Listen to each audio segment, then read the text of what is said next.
Welcome back, everybody. Episode 47. This is Danielle Lehman. I reached out to her. She does a podcast called Open Belly, and it's one of my favorite podcasts, and especially one of my local favorite podcasts.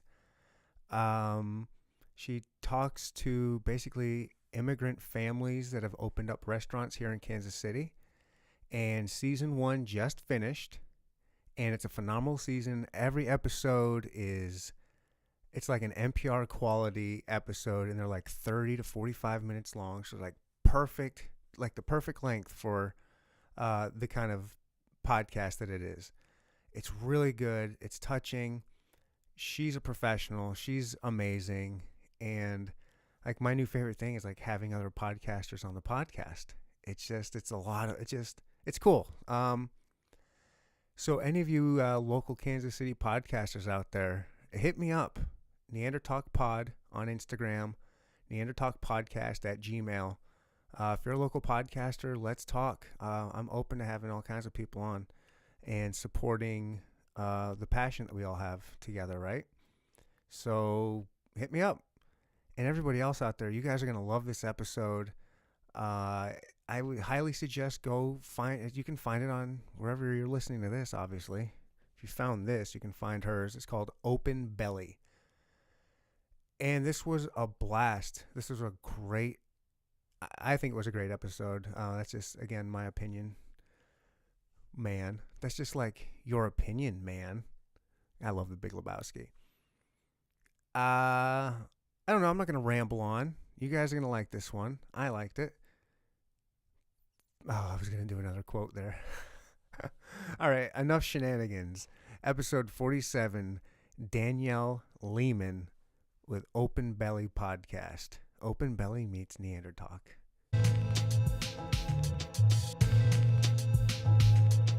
Welcome to the Neandertalk Podcast. We'll no topic is off limits.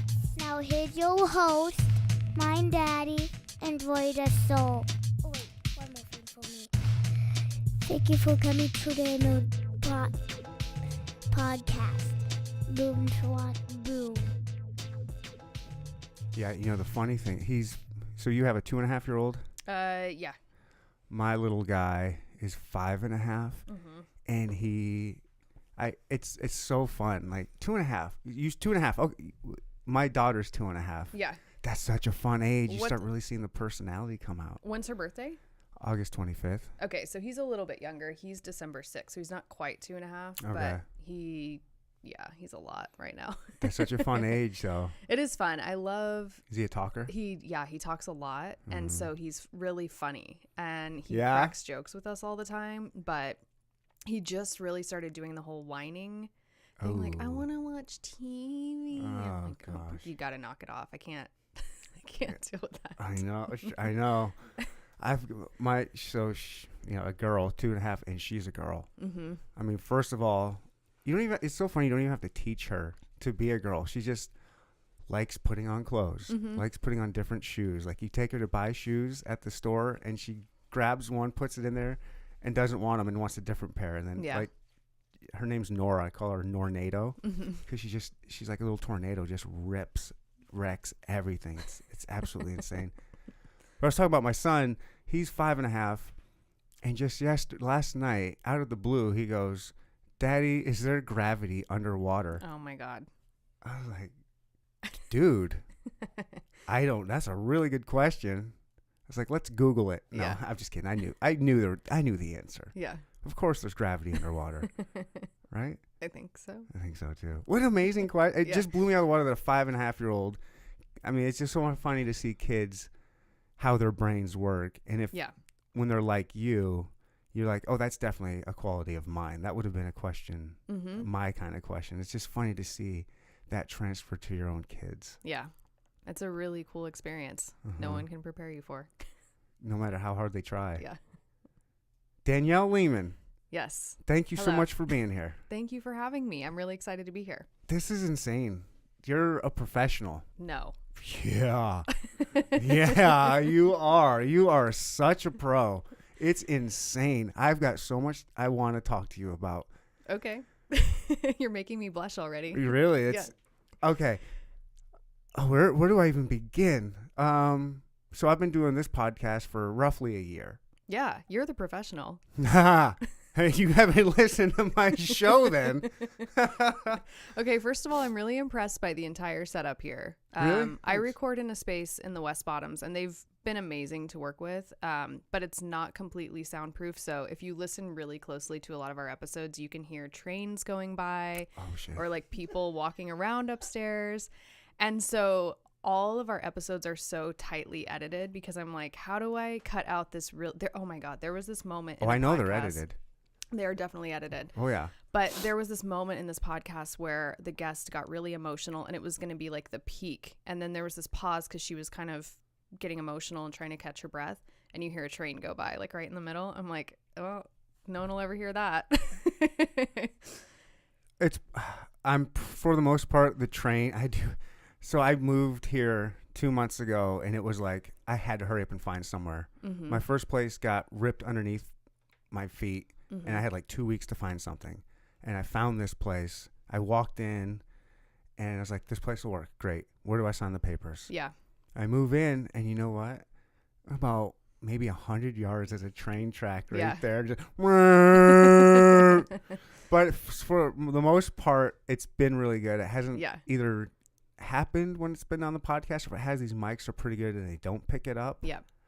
Of course, I did have the Kansas City media guys in, and the unprofessional I am, I said, hey, bring one of your own mics because I only have 2 mics. Mm-hmm. And so they brought their really fancy, nice mic. These look fancy. No, these are good. No, these are actually good. Okay. His was just better. Yeah. And I had to have the gains turned up, whatever, technical stuff. Yeah. And I heard and I even mentioned it on the podcast when the train comes by. I go, well, that's the first time that train's ever been on the podcast. And then one of the other guys, Kyle, he heard it and he was like, sounds like an F5 tornado out there. It's like, yeah, way to mention that, you professional. You're supposed to ignore it. Let it keep going. Yeah, just got to roll with it. But yeah, I really appreciate you saying that. I've worked pretty hard on the studio here. Yeah. The West Bottoms, I'm so curious about your podcast, about how you do it. What do you want to know? Everything. Okay, where do I want to start? First of all, there's so many places to start. First of all, I tell everybody that you're going to win the best podcast in Kansas City for the Pitch Awards. No, you are. That's your goal. I don't want to steal that from you.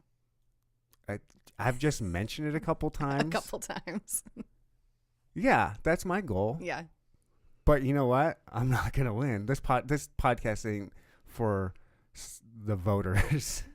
Like your podcast is going to be in soccer moms. Like they're going to be driving. They can listen with their kids in the car. They're going to the soccer games and school and whatever, and they listen, and it's really good and it's professional. Your podcast is like an NPR podcast. That's what I tell people. I go, it's like an like you could put that on NPR and you would not know the difference. Thank you. That means a lot. That's what you're going for, isn't it? So for me, because the content of our podcast is focusing on highlighting businesses. Oh, let's tell people what your podcast. Yeah. We just got skipped over that. We talked to everything. I'm just like, all right. Danielle Lehman has a podcast called Open Belly, and I've been listening since the beginning. And tell people about your podcast. Yeah, so Open Belly is a podcast that explores Kansas City's vibrant and diverse food culture. That's kind of our tagline. We interview immigrant chefs around Kansas City about their food, their lives, their culture.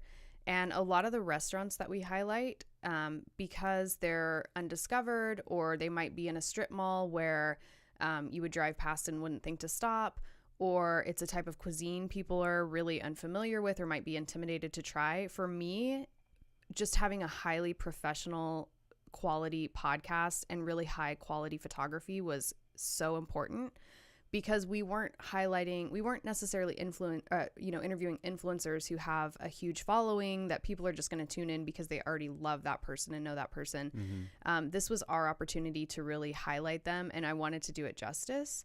I'm also kind of a perfectionist, but I really, my background's in marketing. I really wanted to take the skills that I've learned along my career and apply that to help these restaurants out. And some of them are doing great already. They don't need my help, but it was just important for me to do their story justice, I guess. Not to say that you can't do that on a low budget, but I think for me, it was just really important to try to do the best that I could with the resources that I had. So there it is. It's called Open Belly. It's on. Where can people find it other than iTunes? Yes, we're on iTunes, Spotify, Google Play, and a few others. And you can also stream it on our website at openbellypodcast.com. Yeah. Yep. Okay. There we go, everybody. That's our podcast. Now back to the business that I want at hand. Golly, it's okay. So it's so professional. It's NPR-like, heavily edited. Mm-hmm. It's got to be a pain. It is. It's a lot of work. And we did 10 episodes for season 1 because that was about all that I could handle. I tried to get them all produced before we started releasing them, and that didn't happen. Okay. So I was editing the finale literally 3 days before it came out. So it's a lot of work, but I also really want to take the time to help people tell their stories in the way that they intended to. A lot of the people that we interview, English is their second language too. So we need to edit sometimes to kind of cut out something they might say I know that's not what they intended, and then they might restate it in a different way. And so just to help move the story along, I feel like it really needed a lot of editing. And plus I edit out most of the stupid things that I say. That makes sense. I mean, and it's usually 30 minutes long. Yeah, about 30, 40, depending. Yeah. Yeah. Okay. So let me think about what else. I found out about it and your podcast before it started. You were on He Say, She Say. The Hump? Yes. Is that what it's called? Yes. Okay. I love those guys. Okay. The He Say, She Say, they always like my stuff on Instagram. So they're big supporters in that way. I don't know if they listen, but it's cool to see that. So I do the same in return. I like to support as many local people as possible, like especially podcasters. That's like one of the big reasons I wanted you here, is because I feel like, as not just a podcaster but a Kansas City podcaster, we're in like this little fraternity. Like we're in a club, and I guess some people are more competitive. You know, you mentioned that I'm going after the best podcast. I am, of course, and we all have goals. But I'm not like a dick about it. I'm not being like gonna rip someone's throat out. Like I'm gonna do this. This is me. Screw everybody else. I want us all to come together and just build the whole podcast community up in Kansas City. For sure. I think there's so much we can all learn from each other and take from each other. And if we just all build each other up, you know, the tide rises all ships. If we can all collectively, no matter how different, I just say how we all different are. I only say that because I know I'm the outsider for a big part when it comes to a lot of the Kansas City podcasts, it seems. I'm just trying to weasel myself in with you guys, with the cool kids. Oh, stop. It's true. I'm the unprofessional, just slopping away in here. Let me in, guys. I want to join this club. No, I think it's true, though. I think for me, I work with a lot of other influencers or podcasters in the area, and I think we can all help build up the community. And I don't see it as a competitive thing at all. It's, for me, Kansas City's been so welcoming to me. I just moved here 3.5 years ago. And so for me, everybody's been so welcoming of me, and I want to use whatever resources I have to help support the community as well. So I love that about you. I think that's cool.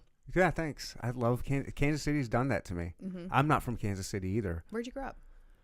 I was born and raised in Michigan, and then turned military brat, and then lived in South Dakota for a little bit. Oh, I love South Dakota. What a gem. And then Louisiana for a little bit. I love Louisiana. And we'll talk about food. Oh, I miss the food in Louisiana so much. And then my senior year of high school, I moved to Leavenworth, Kansas. How was that? I'm editing myself. I'm censoring myself with you. Why? Because you've got, your professional podcast. Your people might be listening to this. I don't want to. I hope people are hurt their ears. Your people. Well, I think the interesting thing about Open Belly is that it's a tightly edited podcast, but we try to get to kind of. I just didn't want to say fuck Leavenworth. There we go. That's me censoring myself. You said it. Yeah. What did you hate about it? The people. Yeah. Mainly the people. Yeah, mainly people. It's like this small town. It's a small town, but they think they're Johnson County. If you know what I mean. There's that Johnson County mentality. I don't know if you're from Johnson. You're here for 3.5 years, so we can talk shit on Johnson County. I can. You can just nod your head there while I do. And so they have this mentality like they're just better than everybody else. Yeah. And I was like, you guys are really just a bunch of... You're not. But they just, I don't know. It was just this whole mentality of this town, and I just didn't like it. Yeah. Yeah. I don't know. That's the edited, clean, quick version. Yeah, I wasn't a big fan of Leavenworth. Yeah. But it was my senior year. I try to look at the positive sides of everything. So as negative as that part was, the positive part was I hated Leavenworth so much even when I was there. If I was going on like a school dance or a date, I would take my dates to Kansas City. Mm-hmm. And I was like, Kansas City is cool. I'd go to the wrestling, I'd do WWF would be in town. I'd go there. I'd go to the Kansas City Blades games. I loved Kansas City. And so when I graduated, I had a buddy. I was like, hey, let's move to Kansas City. Mm-hmm. Boom. We moved to the Hood in Wyandotte. And then, I've just been KC ever since. So are you a lifer here? Or you think you'll go to one of the other places that you've loved? My dream is to go to Idaho. Really? Mm-hmm. I think Idaho would just be nobody thinks about Idaho. Mm-hmm. And I like to bow hunt, and I like to fish, and I like the outdoors. And Idaho's a gem. And so when I hunt, I don't hunt on private land. I'm not that special. I always hunt on public land where everybody else does. And there's public land in Idaho where you can go basically from central Idaho all the way into Canada, all on public land. Wow. None of it's private. That's all hunting, and it's great hunting. Giant elk, bears, grizzly, moose, deer. I mean, and then the fishing and it's just beautiful. Yeah. You got mountains. You got the giant rivers that cutting through the. It's just heaven. It's paradise. Mm-hmm. It really is, and people don't ever think about it because it's Idaho. Who thinks about Idaho? Everyone thinks about Montana or Colorado. I want those little places that nobody else is thinking about. Yeah, I think Idaho is one of the hottest growing real estate markets, though. I'm not even joking. Like Boise, I think people are moving there and it's on the uprise. So you better hurry get up. in there. Yeah. Okay. But okay, so would you, if you didn't have to pay any bills, would you just like live in a tent in the middle of the woods forever? Like that'd be your dream? I have kids. Assuming you could still see your kids or they could come camping with you. Maybe not. No, not camping. Maybe like a log cabin type. Okay, like glamping. Yeah, I'm sure. Well, a little even nicer than that, probably. No, like not nicer, but more structured. I watch these things. I don't do cable.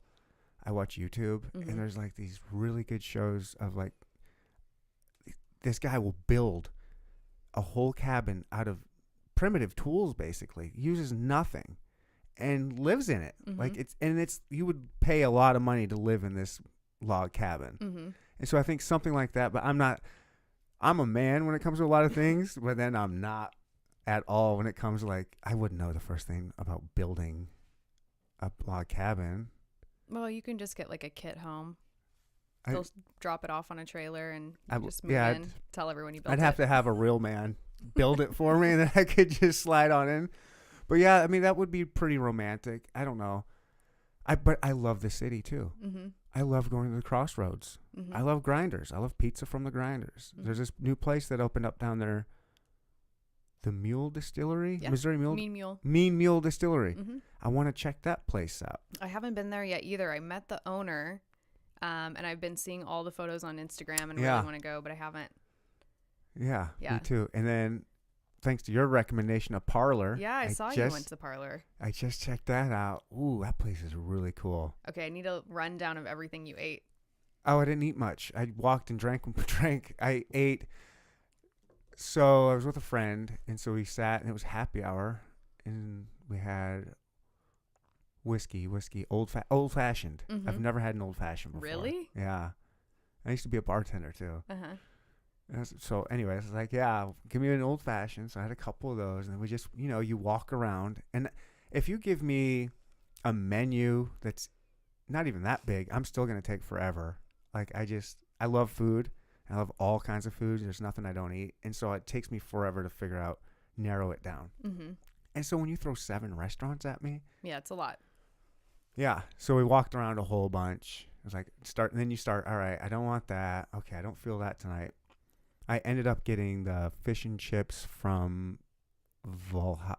Wildhaus. Yeah. That was probably a good choice because I read on Instagram today that they're closing. So you got there before they did. They're closing? I thought it was a different... Yeah, I think so. I thought it was that. Is it another Norwegian place? So the ones you talked to. Krokström Club. It's the same owners. Oh. And I'm going to take this moment here to hype up Krokström because they are one of my favorite restaurants in Kansas City, and they've really been struggling.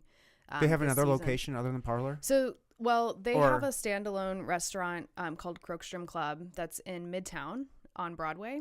Where at on Broadway? I know. 30 something. Right. I don't know. Google it later. I used to live down there. I was just curious. Yeah. They do Scandinavian restaurant, but that's more of like a full service restaurant with a bar. I think they have happy hour every Thursday from 4 to close. So that'd be a good time to go. But they've been so vulnerable and open about how tough the restaurant business is. Mm-hmm. And they posted something even just a couple days ago saying like, just yesterday, I think. Yeah, I think yesterday. You're right. Saying we don't know if we're going to make it to tomorrow. So please come support us if you love our restaurant. So I love them. I did see in the comments there that they were talking about closing Wildhaus. So I'm not sure what's going on there, but I wish them the best. I think they're lovely people and the food is amazing and the drinks are great. So you got to go there next.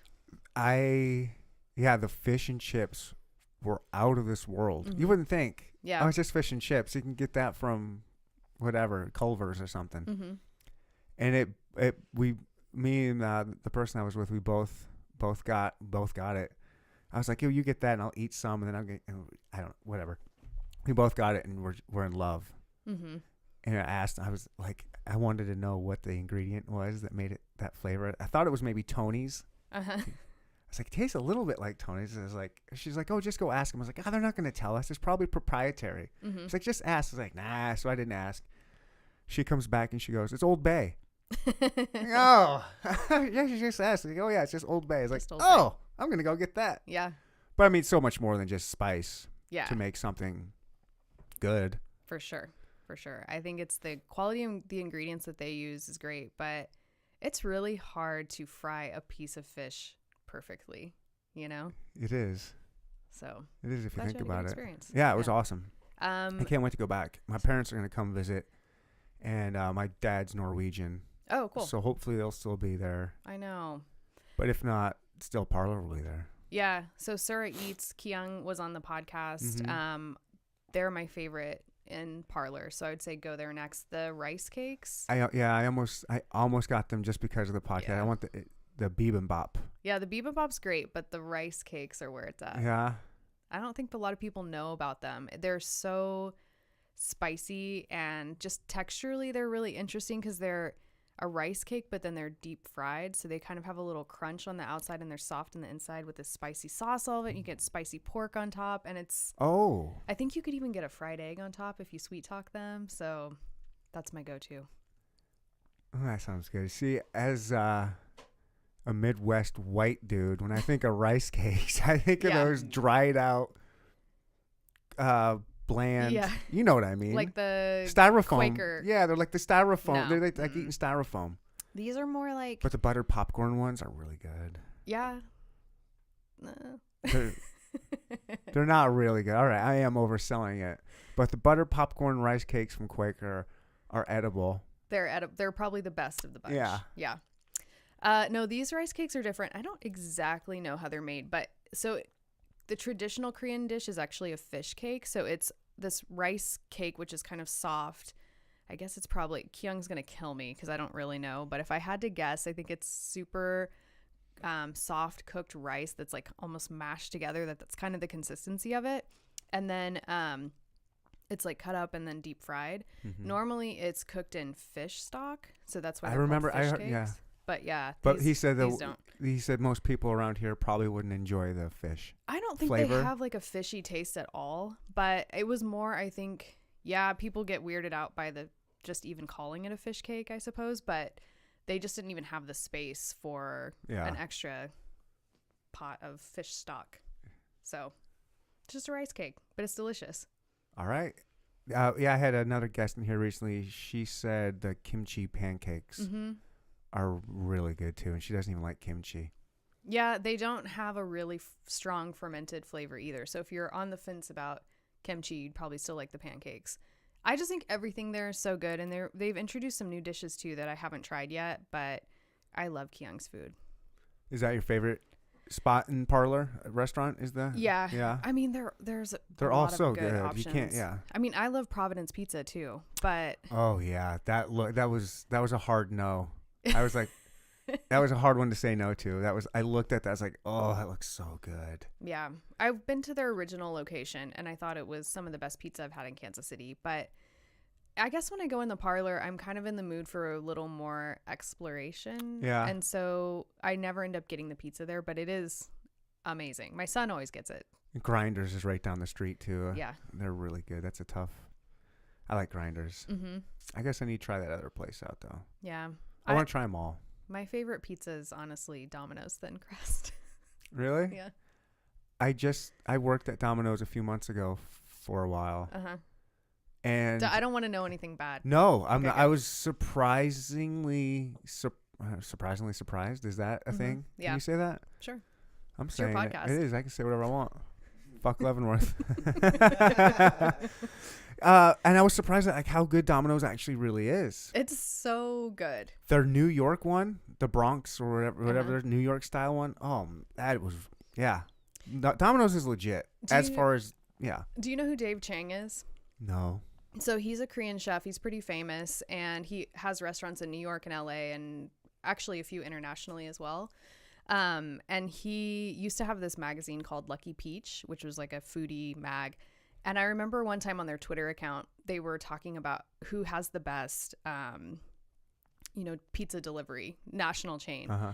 And they had all these chefs vote, and Domino's Thin Crust was like the overwhelming winner. It's so good. And I felt so validated in that moment of like, yes, I know this is not like quote unquote really good food, but Domino's Thin Crust is where it's at. It's not bad. Yeah. I liked it, and I got free pizza, and I usually made pastas when I was there. Mm-hmm. I would just make my own, just get a handful of this and a handful of that. I should try that next time. Do it. They got some good ones. Put whatever you want in there. It's really good. I can't believe I'm here promoting my podcast and talking about Domino's, but I got to be real with you. You know? Please, that's what my pleasure. podcast is. I'm just here to have a good time and hang out. I have no agenda. If you have an agenda, well, I just all mean good. I've got a lot of great friends in town who are cooking really amazing food. They probably And they're like, cringing. "What the hell are you Yeah. talking about, Domino's? Yeah, and not exactly. talking about my stuff." Yeah. It doesn't mean your guys' stuff isn't good. We just, we're fanboying out on Domino's for a hot minute. Mm-hmm. Let's not pick one person to talk about right now then. Just one out of all of them. So leave everyone else in the dust and just pick one special person to talk about right now. Person or food? Yep. Yep. Okay. I think my favorite dish on the podcast is the sisig from Casey Pinoy in the West Bottoms. Have you been there? Mm-mm. Oh, do you like pork? Okay. That's my... Yeah, pork might be my favorite animal to eat. Okay. Do you like vinegar, like a sour? Oh, yeah. Okay. So you're going to be all about this dish. So Okay. sisig, it comes out on a sizzling hot like fajita skillet, and it's chopped up pork shoulder and pig ear actually, which Ooh. gives it kind of like a crunchier texture. It's diced up, and then it's in the skillet with vinegar, hot peppers. Oh, yeah. I don't know what else. And then they crack an egg on top, but the skillet's still sizzling, so you kind of mix up the egg and it cooks it. And then it's served with garlic rice, and it's so good. I mean, it's really meant to serve, I think, 2 people, but I've definitely eaten the whole thing myself. And That's funny. it's crunchy, spicy, sour, just all of the flavors that you would want. I got to write that down. Yeah, you got to get there. I got my thing right here. This is my manifesto. Yeah. I don't know. My pen's not in here. I have to use there's my Bitcoin passwords. Perfect. There's jokes that I've written. Oh, I want to hear. Go back to the joke page. Yeah. Are they safe? for work. Safe for work? This podcast isn't safe for work. It's safe for podcast listeners. These aren't actually jokes. These were joke ideas. Oh, okay. That it's even better. I've written. Let's develop it together. Oh, okay. Sure, let's do it. I've never told any of this stuff about. This is just for me in my head to write down one day. Uh-huh. And here's what I wrote. First thing is being a single dad and also. I'm going to skip that part. Hold on. Oh, now I'm blushing. Hold on. Being a single dad and also being a fella. I use my phone mainly for pics and videos of my kids. Mm-hmm. Tons of them, obviously. You're a mom, you know how it is. But from I haven't written this. I haven't read this since I've written it. Okay. So it's even catching me off guard. Yeah. But from time to time, I sext. And I receive the filthiest pics and videos. So it's like two extremes of purity and filth. Yeah. I'll be scrolling, looking at pics of my sweet little kids, and boom! A fat ass is bent over. Oh, boy. Or worse. Mm-hmm. When I revisit the sex pics, when I'm looking through the sex pics and I'm scrolling through them, and then boom, there's a picture of my sweet little 2.5-year-old. Yeah, you should set up some folders. Yeah. Well, that's I should folders on my okay. Yeah. Oh, you're right. I should. I didn't think about that. How clearly. So yeah, that was my stuff on. I'm thinking there could be some kind of stuff to make into some jokes out of that. Yeah, there's probably a joke in there or two. There is. Yeah. Did I make you uncomfortable? If my grandma listens to this, she's gonna disown me. But that's not you. It's me. It's me. I'm the crazy one. Who are these people you've been hanging around? And then I have like different notes in here from guests telling me who I should get. Mm-hmm. Student named Keith Class. Lucinda Marshall. Mm-hmm. Sean Hunt. Here's my schedule. I'm booked through. Wow. That's not too far. June 2nd or so. I gotta get June filled out. Where are we going? How good podcasting is this? Me flipping through a freaking. All right, now Melting Giraffe hooked up. Jacob Melting Giraffe. Get him hooked up with local. Oh yeah, you want to do a photo shoot with a local photography artist? Sure. There it is. I'm gonna set you up with him too. Okay. Set up with open belly. All right. Now, what was the name of this place in the bottoms? It's called Casey Pinoy. It's a Filipino restaurant. The owner's name is Chrissy Newcomb, and she's hysterical. So make sure you ask for her. Oh, ask for her? Oh, yeah. What's her name? Chrissy. Just ask for Chrissy? I mean, she's always there. Ask for Chrissy. And the C-Sig is what you have to get for sure. But I don't see Sig. It's SISIG. But right? Yeah, that's close. When I read it, I'm going to pronounce C-Sig. Yeah, you got That's it. all that matters. Yeah, that's Spelling is just one of the most overrated things in the history of the English language, or any language. You should just draw in pictures. Well, they did that in Egypt, right? Yeah. Yeah, she's great. I love her restaurant. I think she started as a food truck, and Oh, I love those stories. yeah, she actually I forget what her career was before, but she worked on the East Coast in a cubicle, like doing finance or something like that. Was miserable. She ended up moving to Kansas City and was watching one of those food truck reality shows one night. Food truck race or something like that. Yeah. And she was like, oh, I could do this. And she starts Googling to like kind of see what she needs to do this. And then she just kind of decided on a whim to open a food truck, and she started cooking recipes that her grandmother had taught her in the Philippines. And I think at that point in time, she was probably the only Filipino, or the only place you could get Filipino food in Kansas City. Oh, wow. Yeah, and so she did that for a few years, was pretty successful, and then she just opened her first brick and mortar in the West Bottoms just the past few months, really. Oh, wow. Yeah, and the food is amazing. I love her spot. It's really kind of a cool little funky area. You can there's a couple of bars right there. So like Lucky Boys, Voltaire, Campground, Stockyards Brewing. So it's a good spot to go for dinner, and then you can kind of hop around and have a couple drinks. Boy, as a Kansas Cityan, I really need to get down to the West Bottoms. I haven't been there since, actually, like I mentioned earlier, the Kansas City Blades back at Kemper Arena. Yeah. That's way before your time. That would have been, boy, the last time I was down there. When was I think when Owen Hart died at the wrestling. Yeah, jeez, almost 20 years ago. I didn't get back down there. Yeah.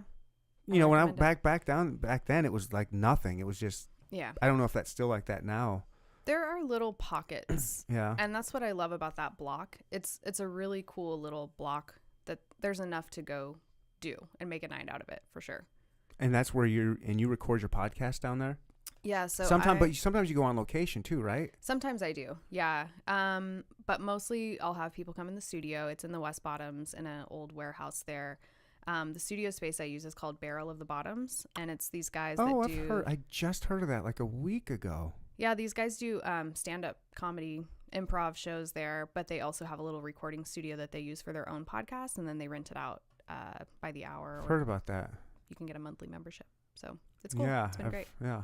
I rent this out by the hour too. Cool. I got a couple people, but yeah, nothing like, I think they have a whole bunch of people. They're actually doing it as a business. If anybody wants to, I'll rent it to them. Yeah. Just have to hit me up. Neandertalk podcast at Gmail. We'll plug there. Okay. And how does that work? Is it just one spot and then you guys have to like come up with different schedules on who's going to do it? Like, cause there's how many podcasts record out of there? I don't know how many, but they just have like a shared calendar. You can go reserve it. It's pretty simple. Huh. Where do you live? Brookside. Okay. So it's not too bad of a drive for you. What made you do this? What made you start this podcast? I mean, you said you want to just help people out, but I mean, was that the main goal? Like, hey, one day you woke up and said, hey, I want to help out local restaurants. I'm going to do this. Or like, what was kind of the genesis behind all of this? Do you want the long version or the short version? How much time? I've got all day. I podcast on Sunday and I got no other schedule. I'm here all day. I don't know what you got going on. Cool. So I've always been a big Bourdain fan. Nice. Yeah. That was a tough one. Yeah. I was really heartbroken that day. Yeah. There's a lot I could say about that, but so I grew up in Hutchinson, Kansas. I don't know if you knew that. I didn't know that. When I turned 18, I left and went to LA. And I lived in LA for about 13 years. And when I moved, like in it was. How do you go from Hutchinson to LA? What did you want to? What? Oh my god! Because you wanted to get the hell out of Hutchinson, right? Yeah, yes, and I always wanted to go into TV or film or something along those lines. So I felt like I needed to get to LA and study that. Girl from a small town in Kansas with a dream going to LA. Yeah, and when I got there, people were so like, "Oh, get in line! Everybody wants to work in tell 'em." I can't even say it, so maybe not qualified. Film and television. And so I just was like, you know what? Maybe I'm not cut out for this. Like, it's too competitive. Maybe I should find something else and pick a safe career. And I ended up working in marketing and tech, and I built a good career, and I enjoyed it. I met a lot of really great people, but my heart was never really 100% in it. And because I just felt lost. Like I loved my jobs and I loved the people. I liked going to work every day, but I just felt a little lost. Like what do I really want to do? I don't know. Some fulfillment or something. Yeah. And so growing up in Hutch, like we had Applebee's. Like we didn't even have a Chili's yet. We had an Applebee's. I worked at Red Lobster growing up. Like we just had chains and fast food. Right. And no ethnic food really. And when I moved to LA, I was just kind of plopped into the city with so much diversity and so many different options. And actually, I met my husband. I was 22, and our first date, he took me to the sushi restaurant. And I think I had sushi like twice before that. And so I was like, yeah, can I get like, I don't know, like a dragon? Like, what do you get when you don't know anything about sushi? You get the thing that's deep fried with mayonnaise all over it. And he was like, oh, this isn't that kind of place. Like, the sushi chef is the owner, and it's just him. And if you go in and try to order a dragon roll, like, you'll basically get kicked out of there. Like, they do like nigiri, sashimi. Maybe he'll make you a spicy tuna roll if you act really pathetic. So Right. That was kind of my first foodie experience, I feel like. And then my husband's really the one that kind of got me into just what feels like normal food to me now. But at the time, it was kind of intimidating and scary to try to eat all these foods. And then I remember a coworker of mine was like, you got to go to this Korean barbecue restaurant. I'm like, I've never had Korean food. Like, I don't know what that is. And do I have to cook the food? Like, what if I undercook it? And I don't, Right. And he's like, no, just go to this place, Genwa. Like, they'll take care of you. It's easy. Just show up and enjoy. And I remember the first time I went to this Korean barbecue restaurant, I was like, oh my God. Like, Intimidated? No. Okay. Well, the place that we would go, they had the tabletop grills, but you just sat there and watched them come by and cook it for you. Like, you don't even have to do anything. There was so much food, and it was amazing. Like, that really opened my eyes to what food was all about. And I remember at the time, so I got into Bourdain at that time and watching that show, and there was a food writer in LA. His name was Jonathan Gold, and he wrote for the LA Times, and he got his start. He wanted to be a food writer, and so he went on this kind of unassuming street, Pico Boulevard, which is a busy street, but not really what you think of as a foodie destination. Mm-hmm. And he just started going restaurant to restaurant. Every day on his lunch break, he would go and he would write about each restaurant. Okay. And none of them were like popular places. And he really became kind of the champion for these small little mom and pop, hole in the wall ethnic restaurants throughout town. And he ended up becoming a really well-respected food writer, but he wasn't just writing about the white tablecloth kind of places around town. He was writing about the food for the people, you know? Yeah. And I loved him so much. I respected him so much. So I would kind of follow both of them and just whatever they recommended. Like, I remember going to New York for the first time, and I was like, where's Bourdain been around here? And I ended up in this little Japanese restaurant in the basement. What a good way to do it. If you're going to go visit somewhere, where did Bourdain go? Yeah. But although later I was informed that place has been wrecked since he went there, because it used to be like a really hidden gem with a lot of locals, and now it's a tourist trap. But I didn't know any different. It was great. Right. You know, you're a tourist. Yeah, exactly. So when I moved to Kansas City, I had learned about all these different types of food that I loved. And it's like, we would eat Thai food once a week. We'd go to Korean barbecue once a week. We ate sushi all the time. Banh mi's was like my go-to lunch item. And we moved here, and I'm like, okay, there's what now? Barbecue, and We got some mean barbecue. we have some amazing barbecue. Like, LA has shit barbecue, Yeah. for the record. Yeah, it's not good. So I was excited about that. And there's some great restaurants here, but I just kind of felt like a lot of it was the same. And a lot of people weren't talking about some of the other types of cuisine that was still, I guess, kind of new for people in Kansas City. And then I remember Bourdain died, and I was really sad about that. And I thought, I need to make more of an effort to explore Kansas City and just kind of find those places that I know are here, but no one's talking about. And then Jonathan Gold died like a month later after Bourdain. Oh, wow. Yeah. So it was like a kind of a one. How did he go? He had pancreatic cancer. Yeah. And I remember. That's a bad one. Yeah. It was awful. And I remember the day that he died, I was so depressed, and I was like, you know what? I'm going to try a new restaurant kind of in honor of him. It sounds kind of cheesy, but I was like, you know what? I just need to like go somewhere and kind of clear my head, because I was really bummed. And I ended up stumbling into Fanny's West African cuisine. Oh, nice. On 31st and Troost. And it was a Saturday night at like 7 o'clock. I ordered some takeout. I sat there at the bar and talked to the owners for a while they were making the food. And I was the only person in the restaurant on a Saturday night at 7 o'clock for half an hour. And got the food home. And of course I was like, well, they weren't very busy. I hope this is going to be good. I don't know what to expect now. Right. And it was amazing. It was some of the best food I'd had in Kansas City, and I just couldn't figure out What'd why. you get? So the peanut butter soup is incredible. It's actually called, I think, ground nut soup is what's the actual direct translation, but nobody really knows what that is. So she calls it peanut butter soup. but it's kind of like a curry. So it's peanut butter, tomato, onion, peppers, and then you get whatever meat that you want in it. Okay. And you can get it, I guess you could get it with rice, but what they eat with is called fufu. And it's made out of cassava plant or yams, or I think you can make it out of potato as well.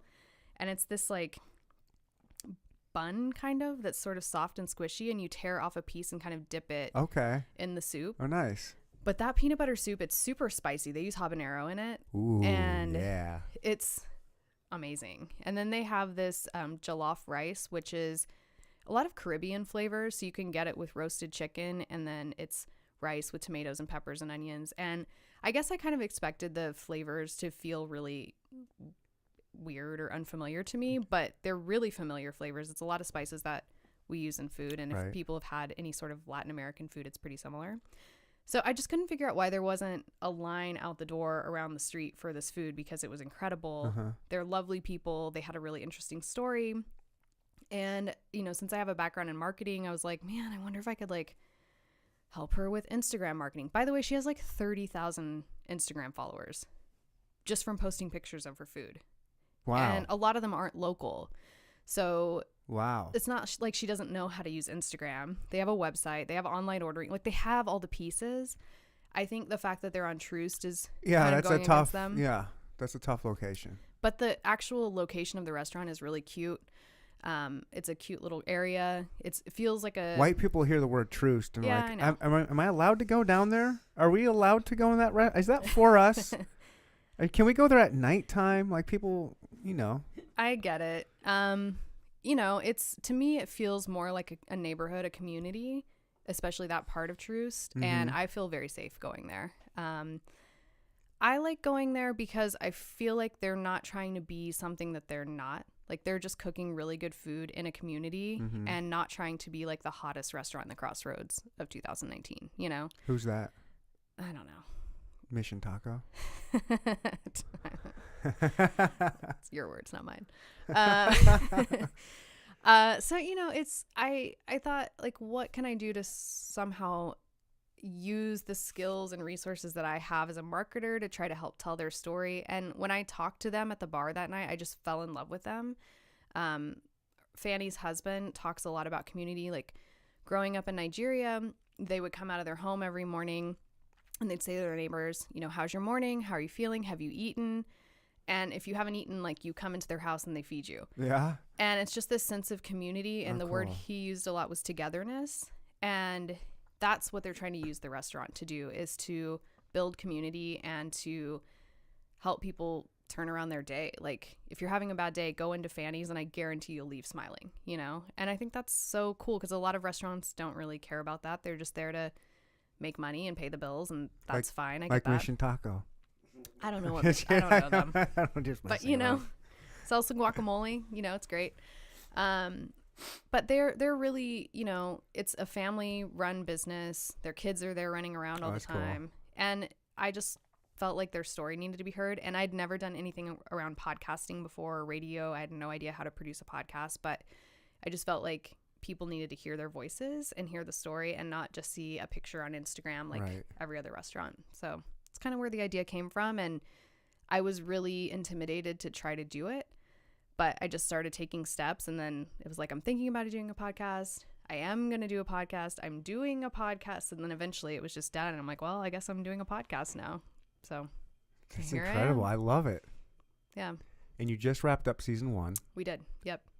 When will season 2 start? So we're doing pre-production now. Have you already done a whole bunch of interviews? Not yet. We're doing a lot of research. I don't think we'll do another season in Kansas City. Oh. Because my dream has always been... So number one, I don't want this to be like Danielle's top 10 list of the hottest, coolest restaurants in Kansas City. That's not what this is about. This is about inspiring people to get out and find their own favorite spots and to build connections and have a conversation and feel comfortable exploring some restaurant down the street that I don't even know about, you know? So I don't think, even though there are a ton of restaurants in Kansas City that we could still explore, like, that's not really the point. And I would love to bring Open Belly to other cities who have similar, you know, culture, I guess. Milwaukee or something like that. Yeah, exactly. And just encourage and inspire people to get out into those neighborhoods. Oh, cool. And then I think also I would love to educate people about different types of food. So, for example, somebody asked me recently if we had any Turkish restaurants here in Kansas City, and I couldn't find any. There may be some, but I couldn't turn up any. There's a Turkish food festival, but I know there's actually a pretty decent Turkish population here. Oh, really? And if we could educate people Where about... at? I don't know. Around? Yeah. I didn't know if there was like a certain area. You know, there's certain areas, Yeah, certain sure. pockets that have certain groups. There might be. I don't Yeah. know. I just met with someone from the Dialogue Institute that runs the Turkish Food Festival that they do once a month, and they have a different family cook for it every month. Oh, cool. So I know there's, you know, decent Right. amount of people here.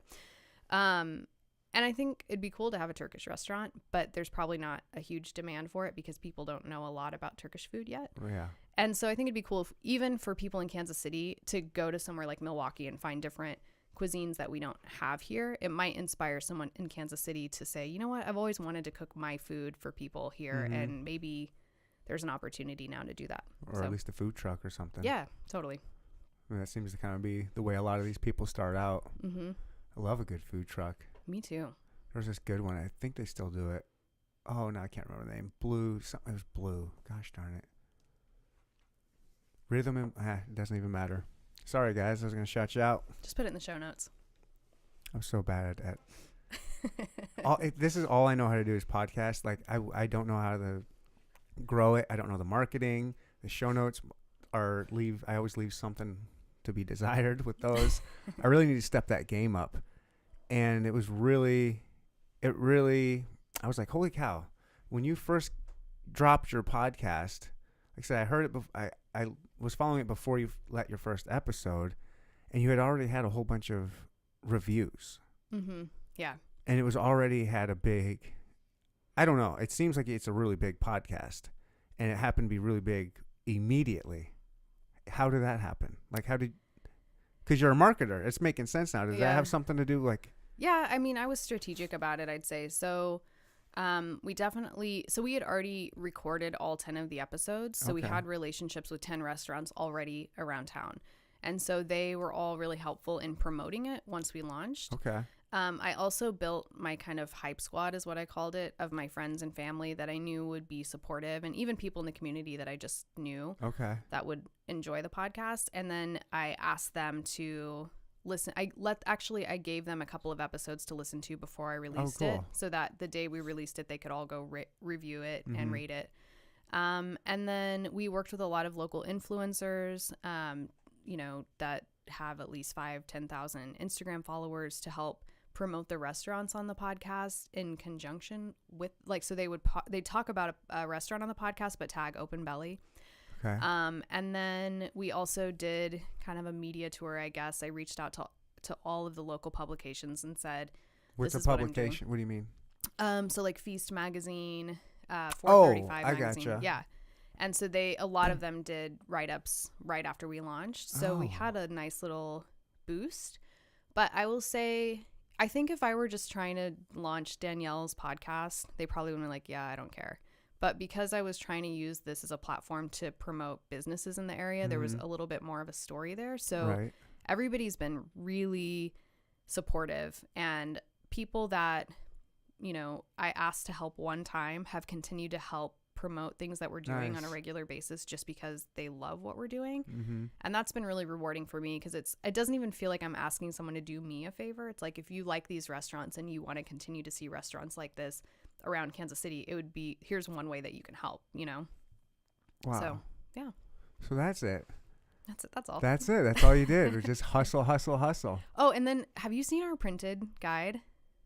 No. Okay, I have some in the car. I'll get to you before I leave. But so I worked with a local illustrator, and he illustrated kind of a printed map on a newspaper of all the restaurants on the podcast.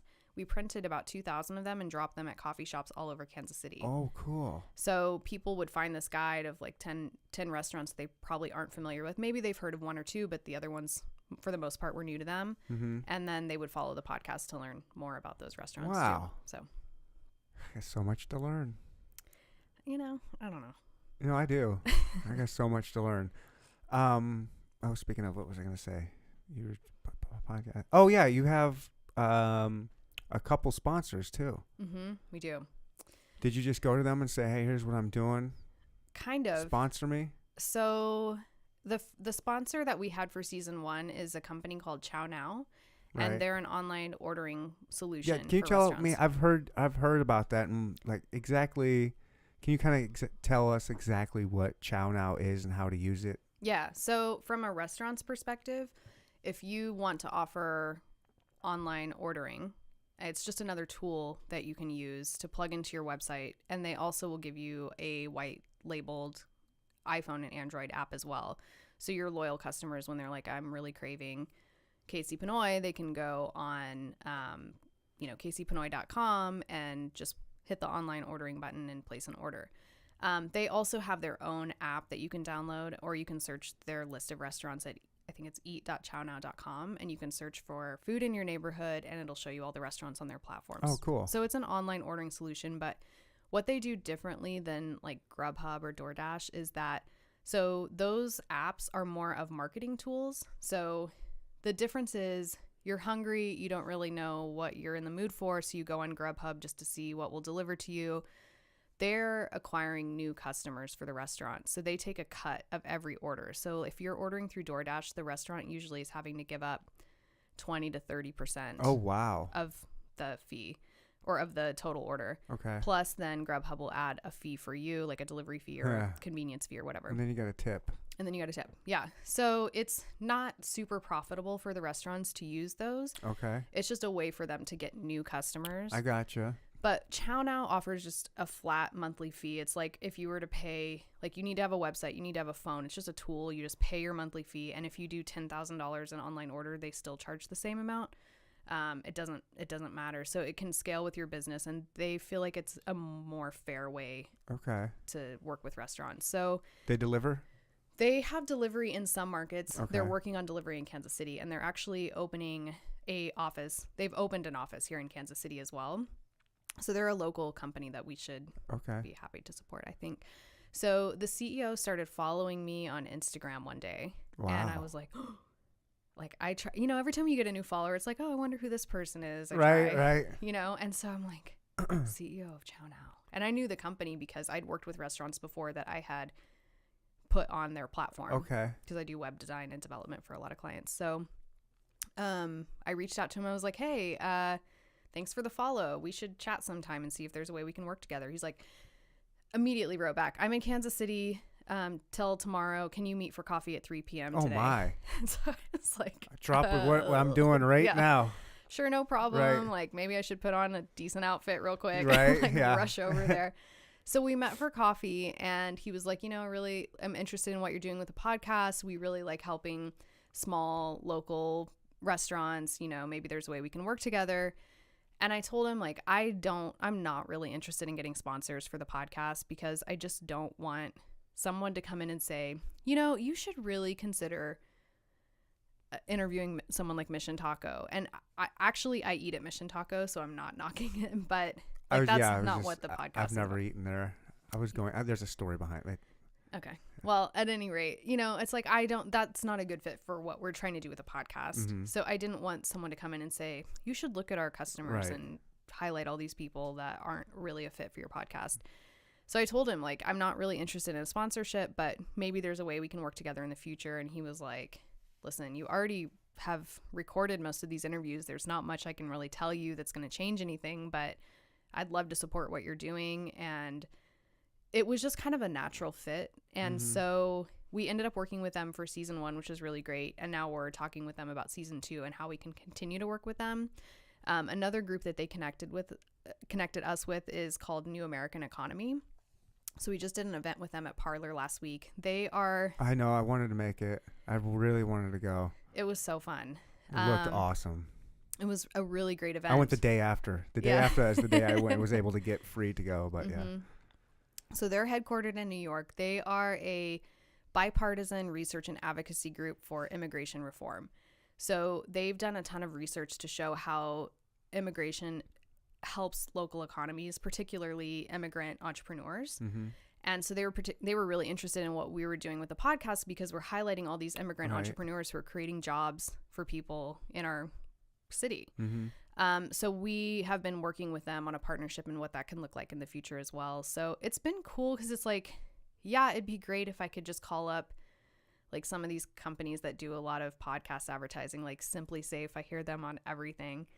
But like, what does Simply Safe have to do with our story? Sure. Except for just Giving throwing you an money. ad unit in there, Yeah. you know? And so for me, it's like if we're going to work with partners, especially at this stage where we don't have so many subscribers that we can go out and get real ad money, you know, what partners can we work with that care about what we're trying to do and it's a mutually beneficial relationship, you know? You're living the dream. I'm trying. I mean, the podcast dream. It's been cool. Like, I feel like what's been so rewarding about it is that I did this not for myself, you know? And if I can find a way to make money doing it, that'd be wonderful. Right. But I just get a lot of joy out of helping the people that are on the podcast and trying to use, again, like the privilege and the resources that I have to help the community. Yeah. That's why you're going to win the best podcast. Well, thank you. We'll see about that though. I think you will. I got it narrowed down to I know who the top three are going to be. Who's the other?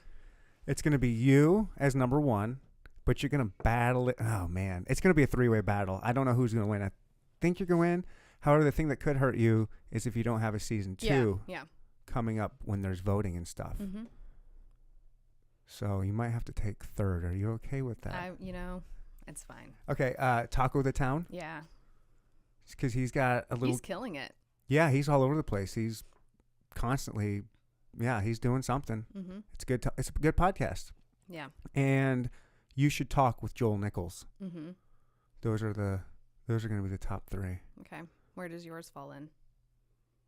I don't even think I get nominated. Oh, stop it. I don't even think I get nominated. To be honest. We'll see. We'll try. I'm going to try. Like I said, every now and then a hashtag campaign for best podcast in KC. And that's my efforts. Is that a highly searched hashtag? There's probably 2 or 3 of them, and they're probably all mine. Yeah, I have no SEO. Is that a thing? Is that a word? Or is that a thing for that? No? Yeah, it is. Yeah, I just, like I said, I just have fun doing the podcast. Yeah. I'm so thrilled that you said yes, that you would do it. Yeah. I was like, holy cow.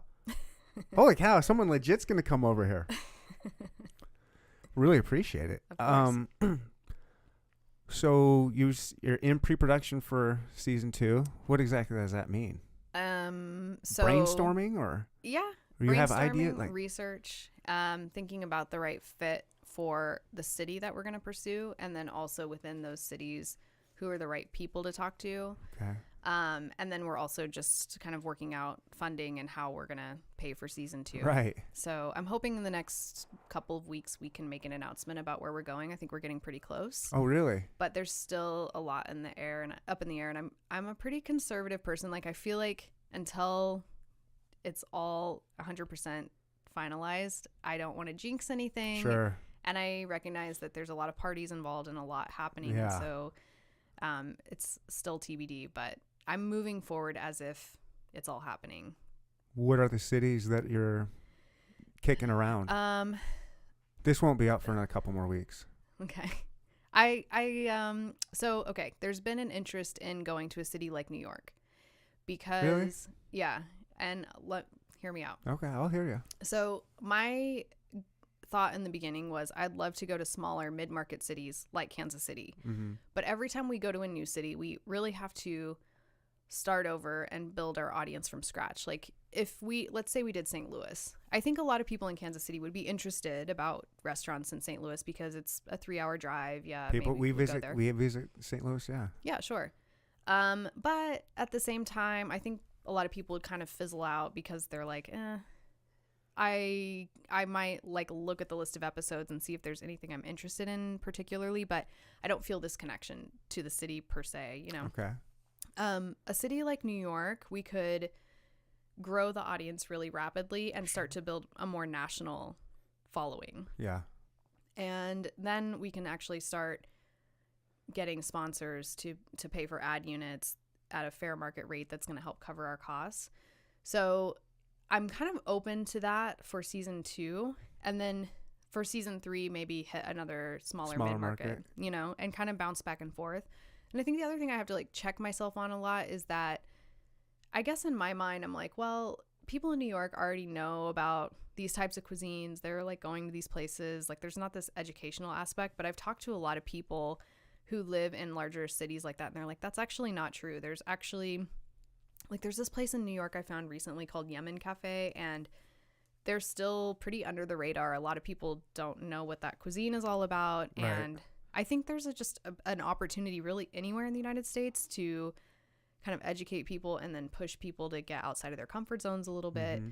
And I am also curious to see how, like, what the life journey has been like for immigrants in a city like Kansas City in the Midwest versus New York. Right. And okay. I think there's a lot to still be explored. And I think just because someone's in a big market like New York doesn't make their story any less interesting or less valuable. And I have to kind of check my own, like when we were doing season 1, I remember when I first found out about Kyung from Surrey Eats, someone was like, oh, you shouldn't talk to him. I'm like, that guy's too popular. Like, yeah, he's got a bunch of Instagram followers. Like, I don't, and they're like, no, he's like a good guy. I'm like, nah.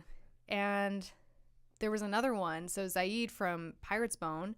Oh, that was your last one, right? Yeah, that was another episode where I was like, I don't want to talk to him because he's not cooking. He's from Mexico City, but he's not cooking Mexican food. I'm like, we need to like show Mexican restaurants. And somebody kind of called me out on it. It was like, why? Because he's from Mexico City, does he have to cook Mexican food? And like, why does Kyung, just because he's got a little bit of a following and figured out some marketing, like why is his story less valuable? So for me, it's like I kind of have this narrative that I was trying to craft in the beginning, but I have to kind of keep myself in check and say there are other stories here that I need to be open to hearing and that we all should be open to hearing, Right.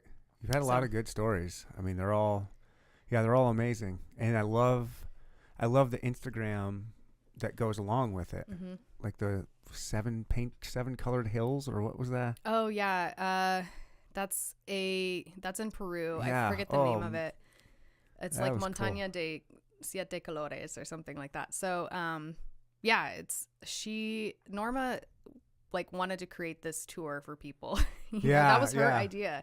Like if she really wants to inspire people to go to Peru. So I was like, well, where would you send them? And she got her eyes just lit up and she was so excited to talk about these places.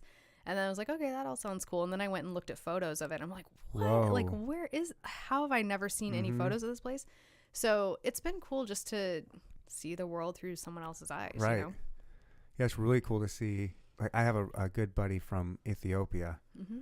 And, we all think of Ethiopia, we all have our own perception of it. And then when you actually listen to him tell you stories of growing up where he's from, and then, the great thing about, like when I was listening to your podcast when she was talking about the hills, what is it, 7 Colors Hills or something? The Mountain of 7 Colors, I think that's what it's called. Like when that stuff happens, the great thing about technology these days is I'm listening to your podcast on my phone and I hear that. I'm like, oh, let me just check that out. Mm-hmm. So I Google it up real quick. It's like, oh, wow. It's like the same thing with my Ethiopian friend. He'll tell me some different things about Addis Ababa or something. Mm-hmm. And I just have, it's like, let me really just check this out. And then you Google it, Google image or watch videos. And you're like, oh, wow. It's so much different than your mind paints a picture. Your ignorant mind paints a picture of, it's really cool to talk to all these different cultures. And it's really cool to listen to them. Mm-hmm. And because food brings everybody together. I think so. I mean, it's really hard to hate someone if you've shared a meal with them, And I feel like when you go in and are open to someone's food, you're kind of opening yourself up to their culture and a discussion about their life and kind of meeting them where they are instead of saying like, you have to be here on my terms. And so I think food is a really powerful way to connect people. For me, I've made a lot of friends just through food, and it's something that you can share together, and it's fun and it's not serious. Like it doesn't have to be a big political debate. It's like, do you like this food or not? Like, let's try it. That's the wonderful thing. You can take someone on the far right and the far left, and if they just put food in their mouth, they'll be happy. Yeah. So I think it's a way to bring people together, and that's really what I wanted out of the podcast. One was to kind of help these businesses that I believe in, but 2 was to use food as a way to connect people in our community. And I think it's really needed right now with what's going on in the world and even what's going on in our city. Like your comment about, you know, people being afraid to go to Troost, it's like, just come to this restaurant and maybe you'll see that Troost isn't actually that scary, you know, Right. and that you're welcome there, and you can start to build bridges with people at Fanny's, you know. I've always lived in the lesser parts of town, so that I love that stuff. I love the hood. Like I love. There was an awesome Jamaican place on Troost that has like the best jerk chicken. You know what I'm talking about, right? And yeah, I try to tell my, you know, well, I don't know, friends that wouldn't typically go down in that area. Like, just come with me. If that's it, I'll make you feel better. Like, I'll take you and just, I don't know why, but there's just some of those places where people are just, they have a bad, again, like we're saying, just have that ignorance. They don't know what to expect, and they just have a picture in their mind of what it's going to be like. Yeah. And so, yeah, sometimes just take someone, like, just actually dragging someone to that place. And I think that's what your podcast is. It's just going to drag these people here. Like, I want to try all of them. Like I said, that's why I went to Parlor. The other one I want to try all of them. But the other one that I was really wanting to try is that Lebanese one. Queen Sweets. Yeah. Their food is fantastic. I could smell that one through the podcast. I could just smell the food through that podcast. I might have to go there after this now that you're talking Let's about go. it. But I was curious actually about the taqueria down the right street here? from here. La Bonita? Yeah. I might check out La Bonita on the way home. It's good. He knows me.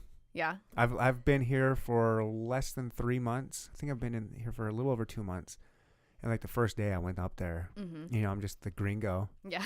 He'll never see me again. I'm in the next day. And now he's like, oh, hey, buddy, what's up? Today we have this and that. Like, it's really cool I'm going to try everything on that menu. Yeah. It's good. And there's a place next to it that has weird hours called the Lunchbox. Okay. And they also do like a tamale truck. Like you can see their little truck somewhere and it's got tamales, but that's really good too. Yeah. Yeah, it's a good little taqueria for sure, and it's, you know, cheap tacos like anywhere else.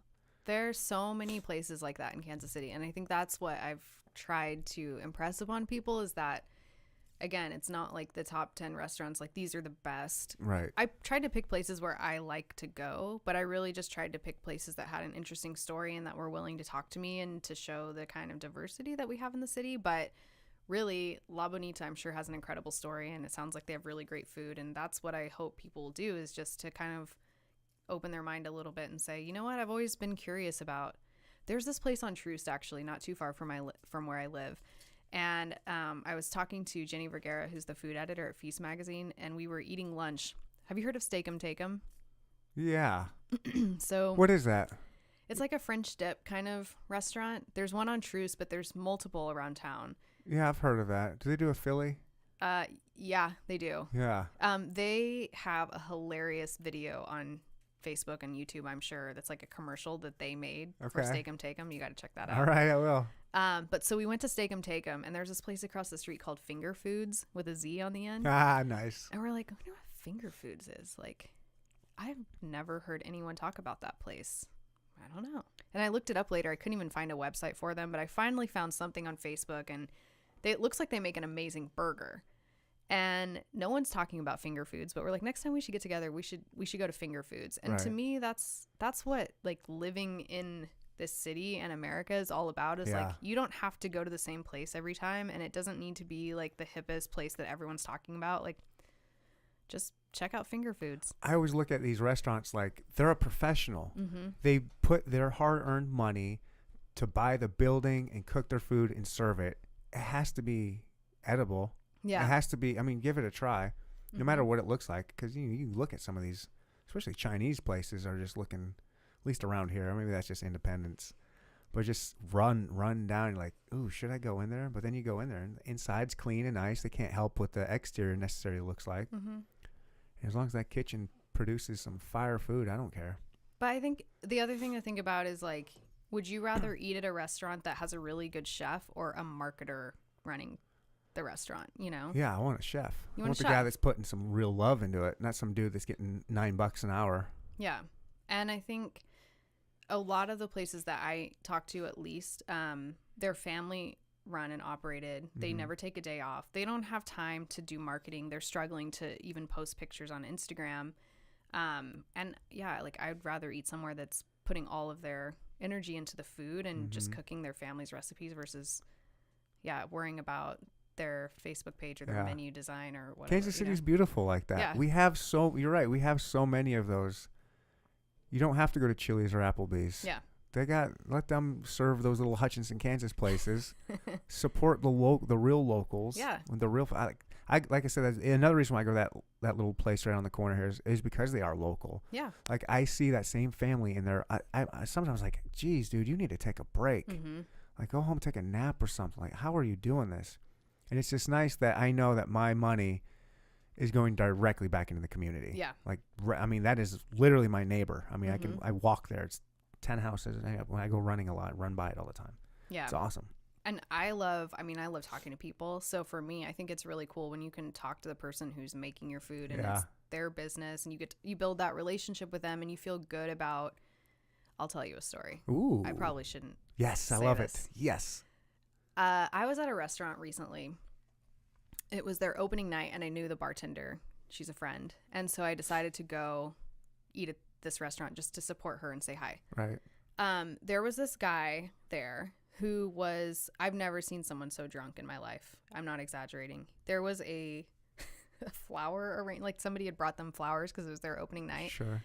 And he had his face in this lily.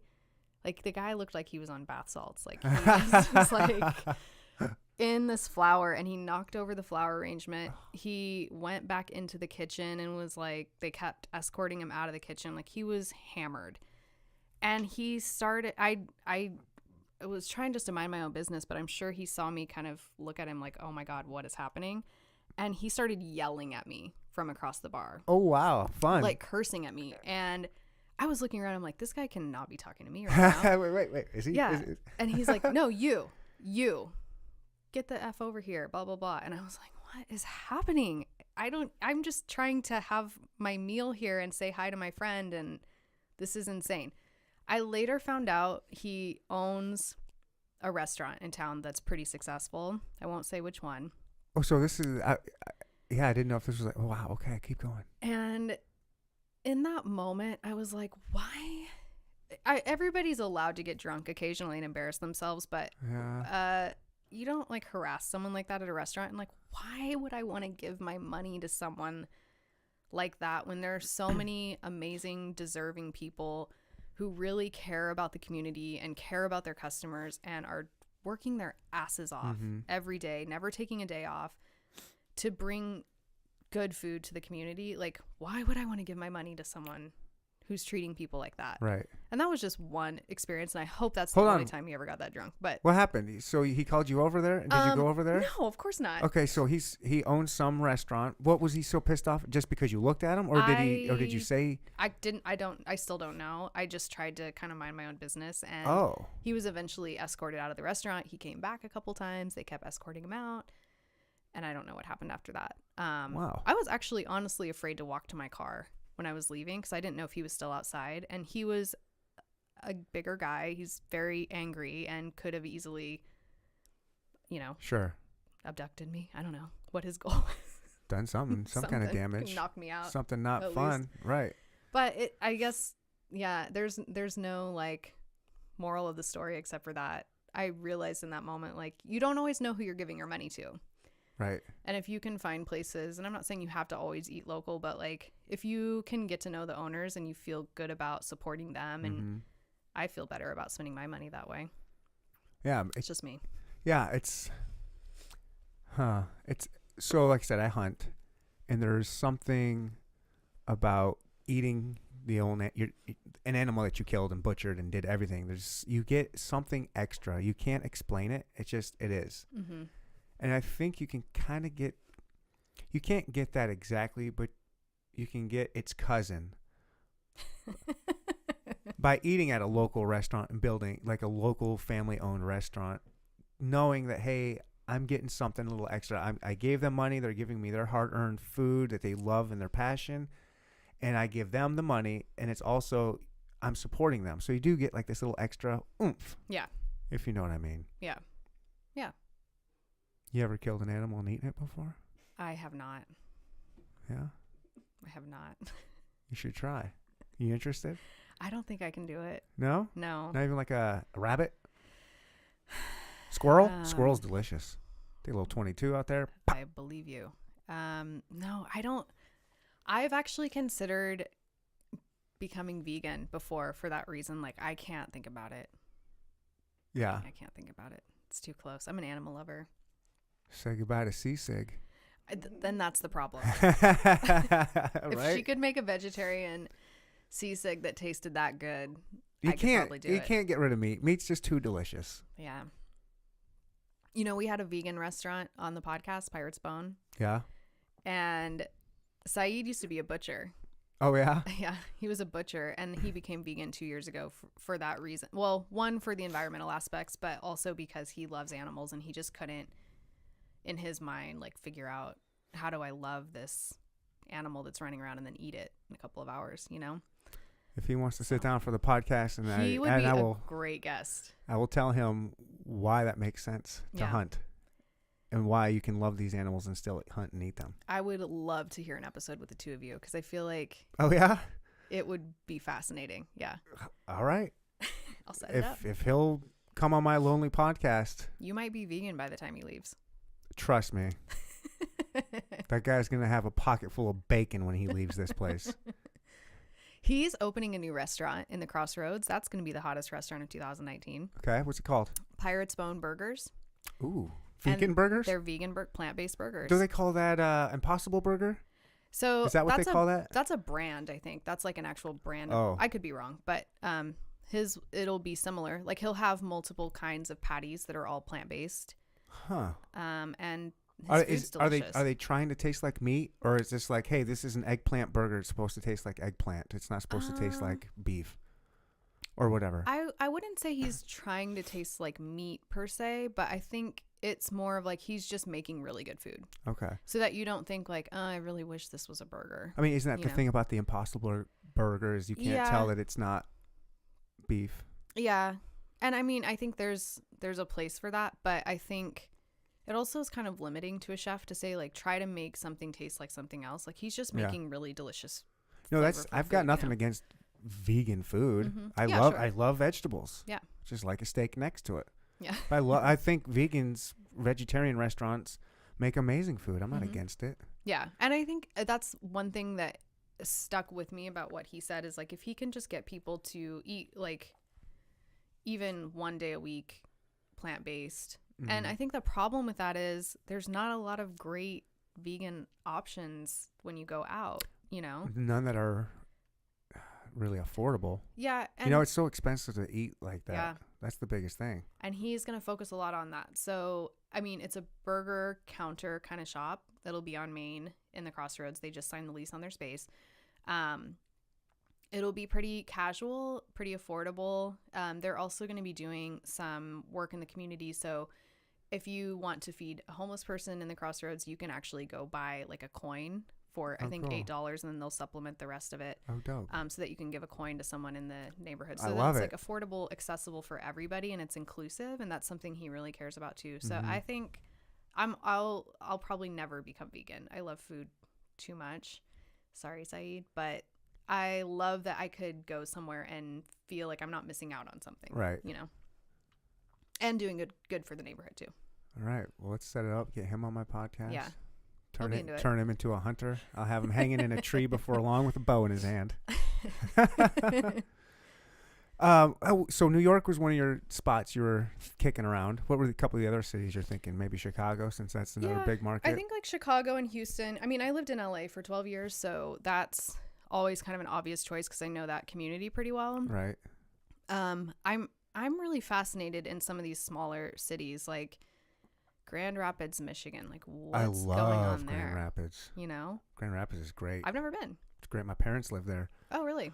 It's called Beer City. Mm-hmm. So if you're into beer like I am, it's amazing. There's this place called Brewery Vivant. Okay. It's an old church in the middle of like that town. Kind of Grand Rapids reminds me of the River Market. Okay. But bigger. Mm-hmm.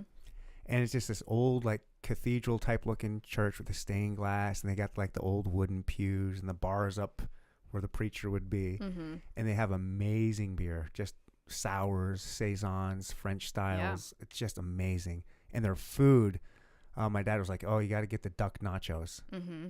So they got, okay, got to get the duck nachos, and they were phenomenal. And then they have truffle fries. Yum. Yeah, Grand Rapids is really cool. It's weird. It's really cool, and it's full of Dutch people. Mm-hmm. So it's just all these giant people, and it's so funny. I went to this. It's just giant. Because I'm not a giant guy. I'm 5'11" or something, and he's got these 6'3", Holland Dutch people out there. Just there's a place called Holland, Michigan. It's right by Grand Rapids, and I went in there to check out one of the bars, and I wanted some food, and I like hot wings. Mm-hmm. And so I go in there, and I'm like, "Hey, give me the hot wings." Like, "Oh, okay, what flavor?" I go, "Hot. Give me the hottest ones you got." And she like almost whispered. She goes, "Okay, you have to know these are actually really hot. Are you going to be okay with that?" I was like, "Yeah, give me the hot wings, please." They brought them out. It was like salt and pepper. Barely any like hot sauce at all. Like it was like the mildest hot sauce you could imagine. And I was like, "They're hot sauce. Yeah. Like, be careful. Are you sure these are really hot?" So I'd be curious to know what their ethnic scene is like there outside of the tall white people, because they can't handle spice. It was really funny. I'm really curious too. So there's this organization called Welcoming America, and New American Economy has collaborated with them before. And so you can become a certified Welcoming America city, essentially. Okay. Where you have, I think, don't quote me on this, but programming around like entrepreneurship resources for immigrants and refugee resettlement assistance and things like that, to show that you're welcoming to immigrants and refugees into your community. And I think Grand Rapids is one of them. That makes sense. And so there are a few cities like that where I've seen they've been very proactive in trying to recruit immigrants to their city. And there's probably a lot of really interesting restaurants opening as a result of that. So I'd love to highlight cities like that people wouldn't necessarily think of as a foodie destination, Well, if you do, I will set you up with my parents. Oh, I'd love You that. can stay in their big, beautiful house. Sweet. My dad has a freezer full of elk, moose, deer, bear, you name it, and he will cook up. He really is like a 5-star chef. Really? I mean, he's not, but he's an incredible chef. I mean, he was a retired colonel from the Air Force. That's cool. But yeah, I mean, they would love to. Yeah. If that's ever a city, I'll let you know. you let me know, I'll and keep then you in mind. they will make you some.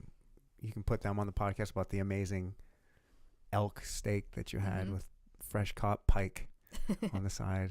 I love that. Speaking of spicy foods, have you heard of the Pam special? I heard it on your podcast. You haven't had it yet? I need to. No, I haven't. You need to go. I want to know if you can handle it. That's the Thai. Is it Thai? It's Northern Thai cuisine. Yeah. So the Pam special is, I think it's pork, ground pork with like 20 to 25 Thai chilies per serving.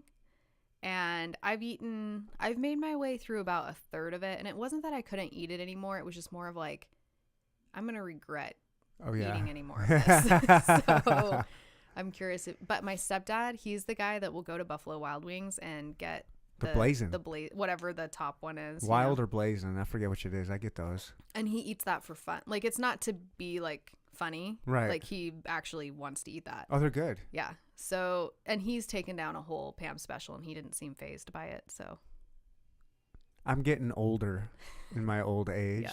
I would still try it and go after it. So speaking of grinders earlier, they have death wings. Okay. And, they're super, super spicy. This dude was in there, and he just starts getting up, walking around. Woo! Woo! They aren't kidding. These are hot. Woo! He's walking all around. He's talking to these other tables. Have you had these death wings? Woo! He goes, I got to get some water. If anybody wants any of these, I've got 5 more I can't eat. I was like, come on, man. Are they really that bad? He goes, they're insane. It's like, do you normally eat hot food? He goes, oh, yeah. Mm-hmm. He goes, I crush hot food. I'm like, all right, let me have one. So I grabbed one, and I was like, well, I better put it down and eat it after I eat my meal. Yeah, because I didn't want to ruin it. And so I grabbed it, I put it down, and then, I licked my fingers. I was like, oh, just licking my fingers, my tongue was on fire for 10 minutes. Do you wear contacts? No. You can't eat stuff like that if you wear contacts. I've made that mistake. I've had the wild wings, the blazing ones before, and I thought I washed my hands off, and then I had something in my eye. Yeah. Ooh. And that's driving home, and all of a Right. sudden it just hits. Like, oh, you got to fly home, and I flew home and turned on the shower and just rinsed my eye under it. It was burning. It was so bad. Happened to my dog. I like Tabasco on my popcorn, but you can't put the Tabasco all over the popcorn because then the popcorn gets soggy. Right. So what you got to do is you got to be a maniac and grab a little popcorn, then you dab it, then you eat it. While I was doing that, my dog comes underneath me, and a drop of it. I don't have a dog here anymore. If you look down if you're looking for a dog. And then a drop of Tabasco right in her eyeball. Oh, no. Oh, I felt so bad. And that's when you lost her? No, she's still alive. She's just with the ex-wife. Oh, okay. Sorry. She got the kids and the dog. I might get the kids still. She can have the dogs. Yeah. Yeah. Dogs are a lot of work. Yes, they are. Yeah, I'm glad. I loved them. I still love them. I just love not having them. Mm-hmm. Just a pain. It's hard when you have kids too, because they're just another child, basically. Mm-hmm. We have 2 dogs and a 2-year-old. So. Would you ever eat a dog? No. Really? I don't think so. I couldn't. I would. Yeah.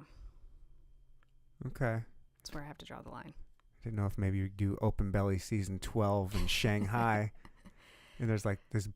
You have to try the poodle here. It's like the best dish in China. You'd be like, nope, I can't do it. So I think, a lot of times that when people talk about eating dog, a lot of time it's because the times were so tough that was the only option, and so I think a lot of people kind of joke about it that's like something that's eaten a lot. I don't think that it is. You don't? I don't know for I sure. think there's some cultures it's eaten quite a bit. Yeah. I don't know. But yeah, for me, maybe you're right. It makes more sense, I guess. I don't know. But for me, yeah, I mean, I have pets. I think I can't eat something that I've had as a pet. So. How about a horse? Could you eat horse? That's a controversial one. And it's around. You can eat. I think it's legal here in the States to eat it. In Canada, they do. I feel like it falls into pet land for me. Yeah, it's a tricky one. Mm-hmm. But people have like pigs as pets too. So yeah, I don't know. They're pretty smart. I don't like to think about it. I don't like to think about that. The really creepy one that I don't like thinking about are squid and octopus. Mm-hmm. They're crazy intelligent. This is why crazy intelligent. I want you and Saeed to sit down because I can't wait to hear this whole conversation. All right.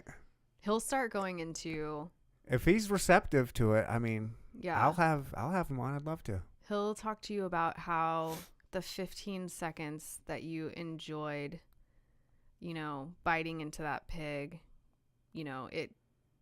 the pig had to like sacrifice its life and it didn't want to die. And like, if you're eating while he's talking about this, you're just like, oh man, I'm a horrible person. I can't wait. I'm excited. Yeah, it's going to be great. On that note, what's the weirdest thing you've ever eaten on, I mean, not just Open Belly, but just you're trying all these new different places out. Have you had anything super weirdest? Not really. I mean, I think that's like such cockroaches or anything. I've never eaten anything like that. I don't even know if you can.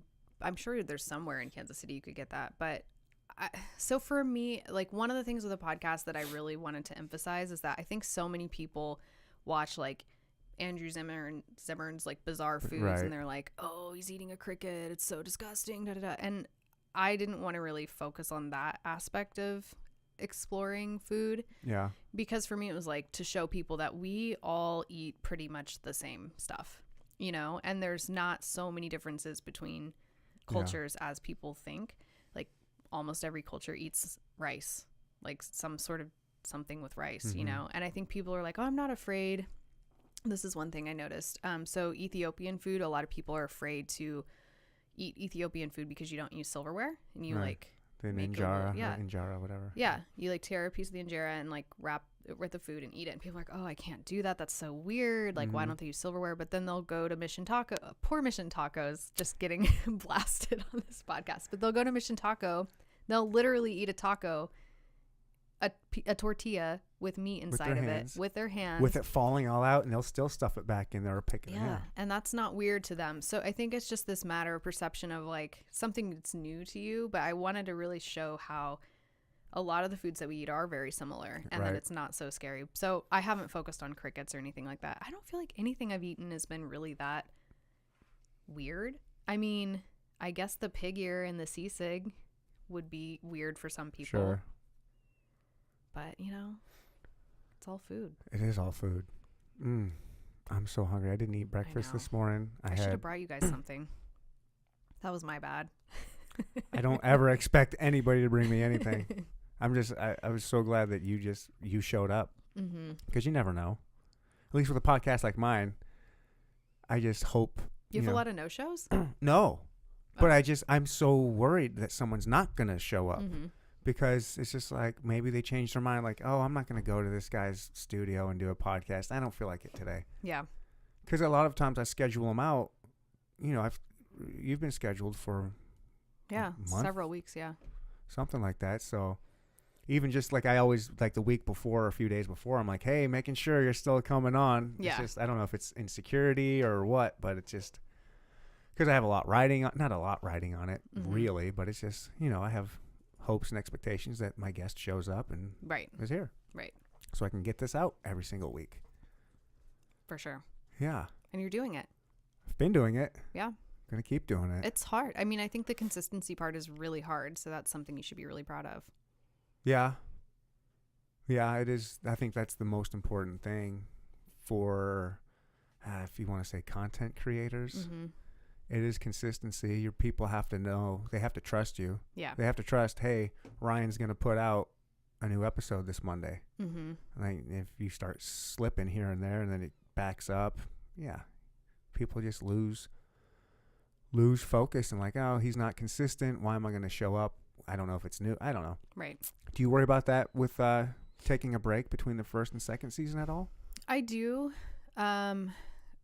I think there will naturally be drop off and we'll have to kind of rebuild again. But I'm planning on still doing content, probably not podcast episodes, but, you know, keeping our social media really active in between seasons and keeping people engaged. We have some events coming up just to kind of keep people connected. Oh, nice. And I've also never wanted Open Belly to just be a podcast. Not that there's anything wrong with that, but for me, it was more of like a channel to communicate. But well, like your pictures on Instagram are incredible. It's not just, they look more than just an iPhone picture. They are. I have two photographers that I work with, Alyssa Broadus and Chris Stolt, and they're amazing. They've been so generous with their time. Nice. They're really passionate about what we're doing, and they have taken amazing photography. I get so excited every time I see a new batch of photos come back. Yeah. Because sometimes we'll go into a place and I'm like, these are not going to turn out great. The overhead lighting is horrible. Like, we don't really have that many props to work with. I really want to do this restaurant justice. And then like Queen Sweets, they have this lamb dish and it's incredible.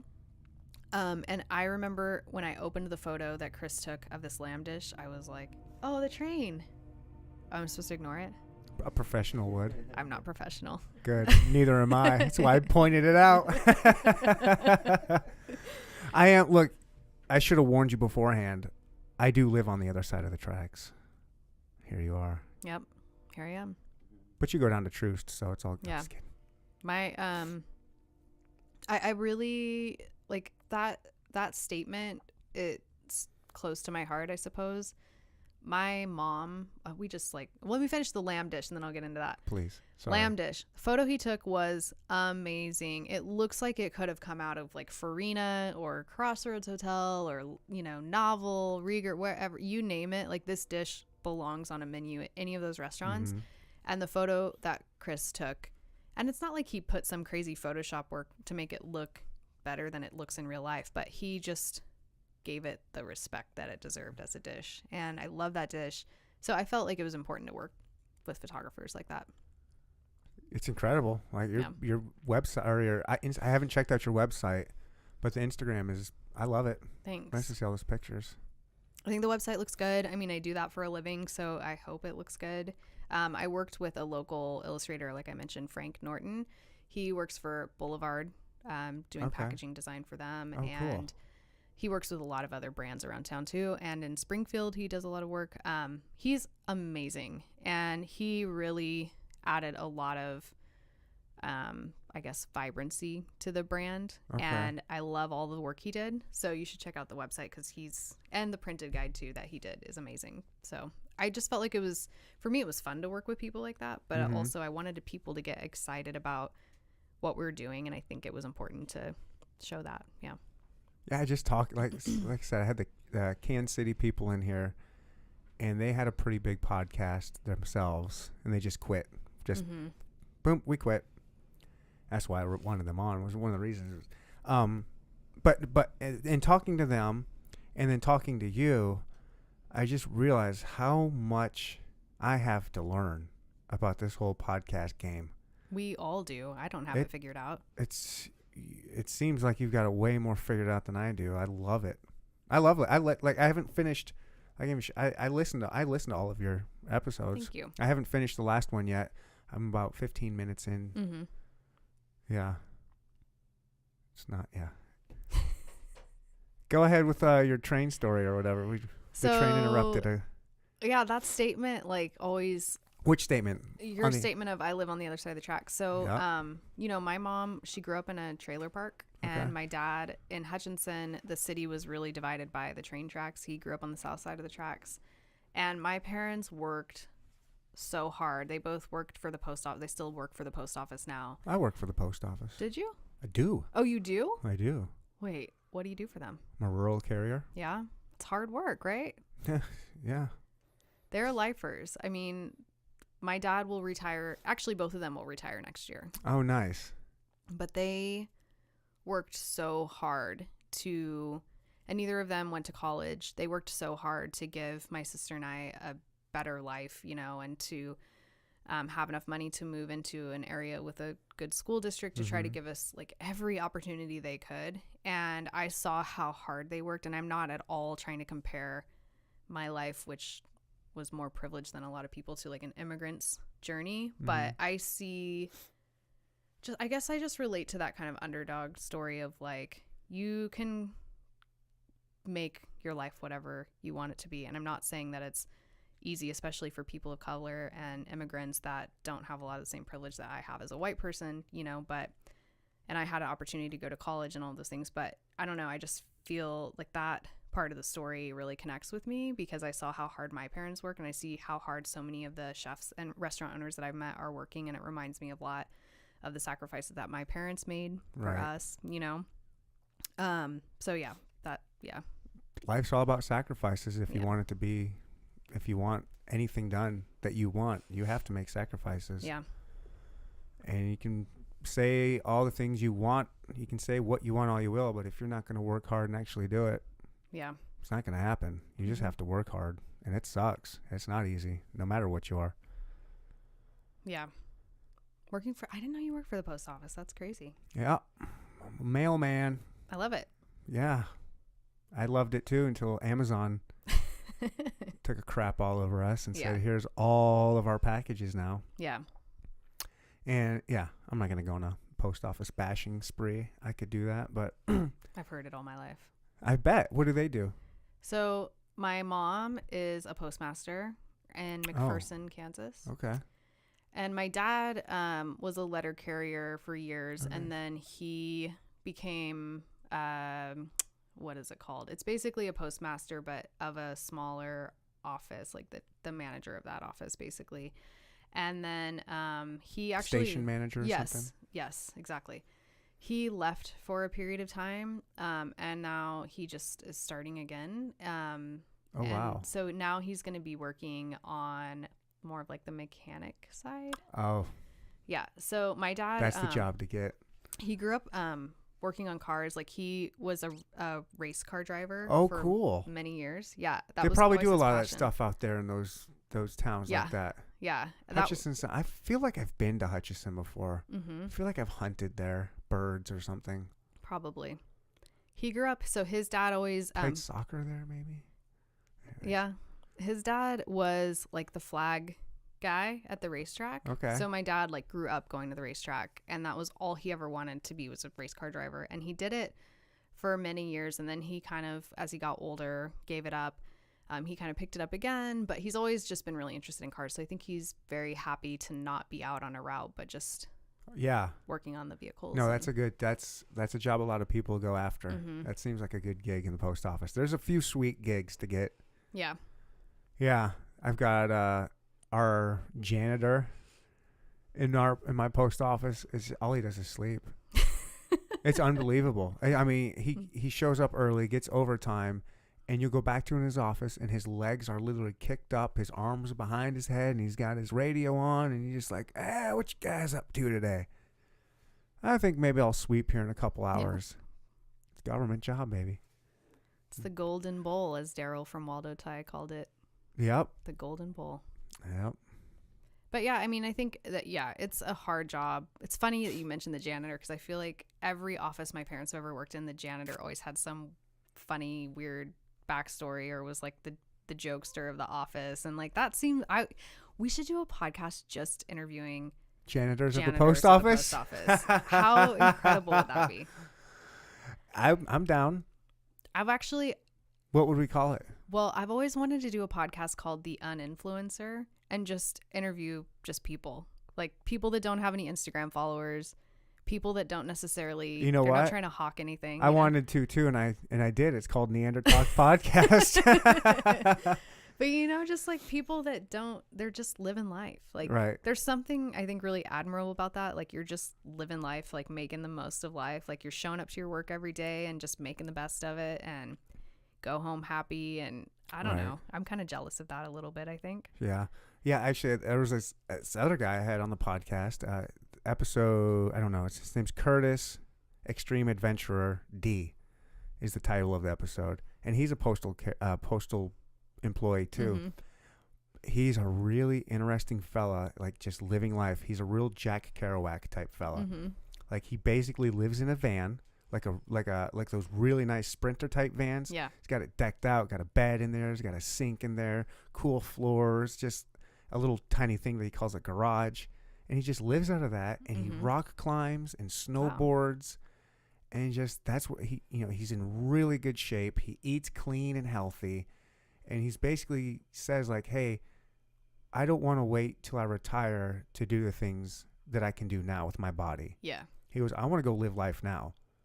And I just find people like that just inspiring and beautiful, that the guys that is just like, and I don't know if I'm going to be 70 years old or 60 years old, but I know I can do this stuff now, and so I'm going to take advantage of it. Mm-hmm. Just real free-spirited. I love that. I think that connects with me so much, because I feel like you don't know how much time you have on this planet. Why would you want to wait until... What are you waiting for? Like, I understand a lot of people don't have the means to travel the world, but you can travel you can explore your neighborhood. Like, you can just go out and do whatever you want. Like I said, go to Idaho. Yeah, go to Idaho. Go to Idaho with a tent and get lost. Yes. Bring bear spray. I might pick a different place, but... Yeah. But yeah, you don't have to go that far to have an far. adventure of your life. I mean, that's for sure one of the beautiful things about America. Yeah. Don't have to go very far. I mean, you got beaches and mountains and everything in between. Road trips are one of my favorite things to do. Like, whenever we go on vacation, I really try to find, like, if we went, okay, so we did a vacation a couple years ago where we did Vancouver, Portland, and Seattle. I would love to do that. I said them in the wrong order. We didn't. It's fine. Yeah, no. It was a logical road trip. But we stayed in the cities, and like, I love all three of those cities. They're amazing. But the highlights of the trip were, so we were supposed to take the Amtrak between the cities. And I screwed up. I'm such a type A person, so this is like one of those mistakes that always sticks with me. It's like, my husband was like, hey, aren't we supposed to be going to the train station soon? I'm like, no, our train doesn't leave for like 3 hours. Then like an hour later, I'm like, oh shit, our train left 30 minutes ago. I don't know how I screwed it up, but there wasn't another train until that night or something. So was like, I guess we'll have to rent a car and just drive. And I was freaking out because, you know, my vacation was ruined. Right. It didn't go as planned. That drive was the best part of the trip. Yeah. We just went down the coast. Like, we found this little random road called Chuckanut Drive. It's like right on the coast. There, we found this oyster farm just off the road. We like stopped at this oyster farm and like Got shucked some raw some oysters? Yeah, just shucking oysters right there on the water. Oh, cool. Found some like cool little towns with antique stores and just weird restaurants, and it was just quirky, and it was one of my favorite places I've ever been. And I think so many people think you have to like plan this big trip, like I want to go to XYZ, and it's like just travel out like 15 minutes outside of Kansas City and you can stumble across something really interesting that nobody knows about. You know, maybe not. You're just 15 minutes. okay, well 30. I don't know. But you know, it's just there's stuff even just in Kansas City, like places that you wouldn't think of as a destination. Yeah. You know, like that little block in the West Bottoms. Yeah. You know? That's what I need to do. Just get out and explore. I do need to do that. Bring my camera, aka my phone. Start taking pictures of the bottoms. Yeah. There's a cool little, there's some great photography, you know, like photo options in the West Bottoms, but there's a great little service station. It's just has a sign that says Phillips on the top that I think would be a really cool bar. I think it's actually a working service station, but I'm obsessed with that building. I just think there's so many interesting little kind of nooks and crannies of our city. And there are some cool buildings in the city too. Yeah. Yeah, there's a spot I dream about in the Crossroads. It's just a small little brick building with a cool wooden panes and door jamb. It's just really cool. I think that'd be awesome to put a studio, you know, put the podcast studio in there and just put a little bar in there and TVs and couches. That would be my dream. I like that. Just go back and forth between there and Idaho. Yeah. I'd have to pick one or the other, wouldn't I? What about a podcast studio in Idaho? I can do that. Problem is I got to get guests up there. Of course, by then I'll be so big I can just fly them in. Yeah, just fly them in. You can talk to the bears. Yeah. Hopefully not too much talking. They're scary. Bears are scary. There's, I'm sure, letter carriers, rural carriers up there. There's tons of them. I just have to convince one of them to trade me routes. Because that's how it works in my craft. I have to be like, hey, you in Ketchum, Idaho, do you want to come live in Kansas City? Let's trade. Okay. That would be cool. What if you started like a Airbnb for people to trade jobs like that for a week, and somehow you could work that out somehow? I'm going to go back to the drawing board on that idea. Yeah. I like where you're going. I like your brainstorming. I have another mic and boom arm. So if you really want to start another podcast, we'll start the Open Neandertalk podcast, and we'll have a third guest in here who's just an uninfluencer. You know, I think everybody... And it's free, too. You don't have to rent the studio out. Sweet. Will you do all the editing, too? Yeah. For free? Yeah. Oh. That's what I do. Sweet. My editing is nothing. I just put it up. I'll make a little intro to video to this. Slap that on there with a little song. I need a new intro song. I've been harping on that for weeks. I had one. I had to get rid of it.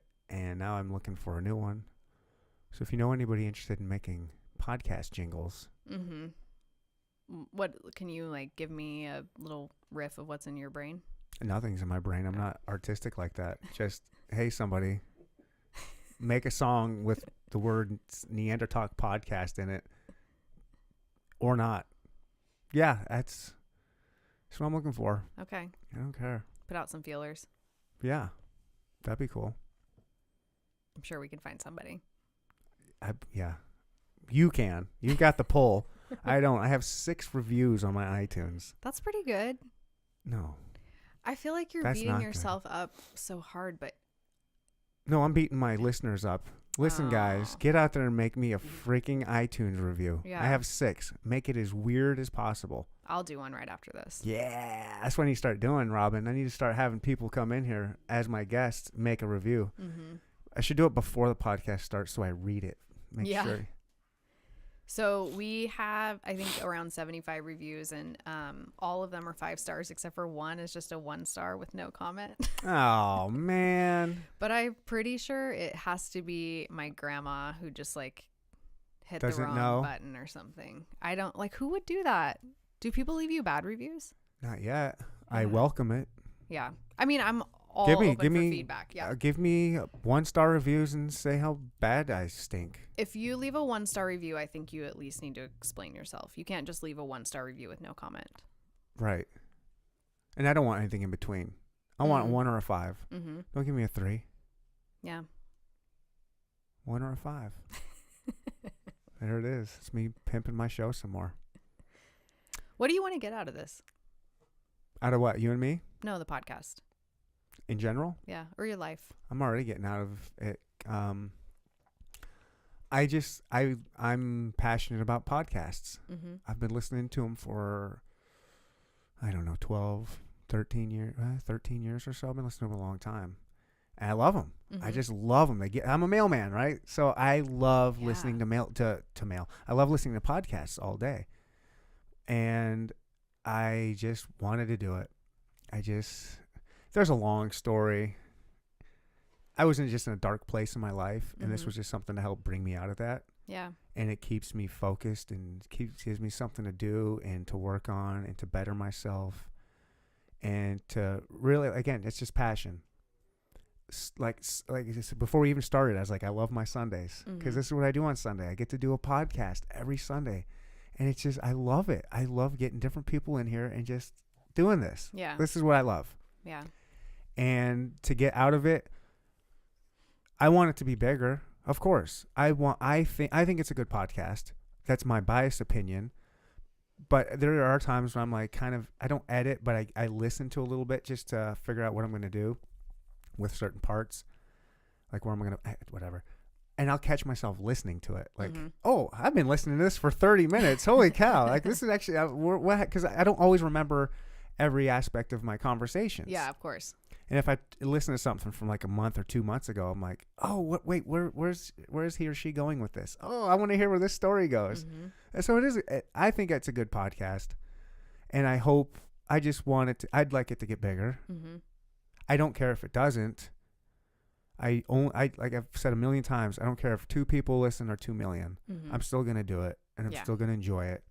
And people are probably still going to come on. And it is what it is. Yeah. And I just hope it gets bigger. So yeah, if I hope and dream, like I said, I'd like to have a studio in the Crossroads. Mhm. That's what I'd like.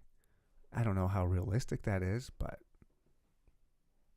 I'm enjoying what I'm doing now, and the studio I have now is great. I like it. So Mhm. yeah. How do you like being a dad? I love it. Yeah. Oh my gosh, I love being the dad. I love it. I get so much enjoyment.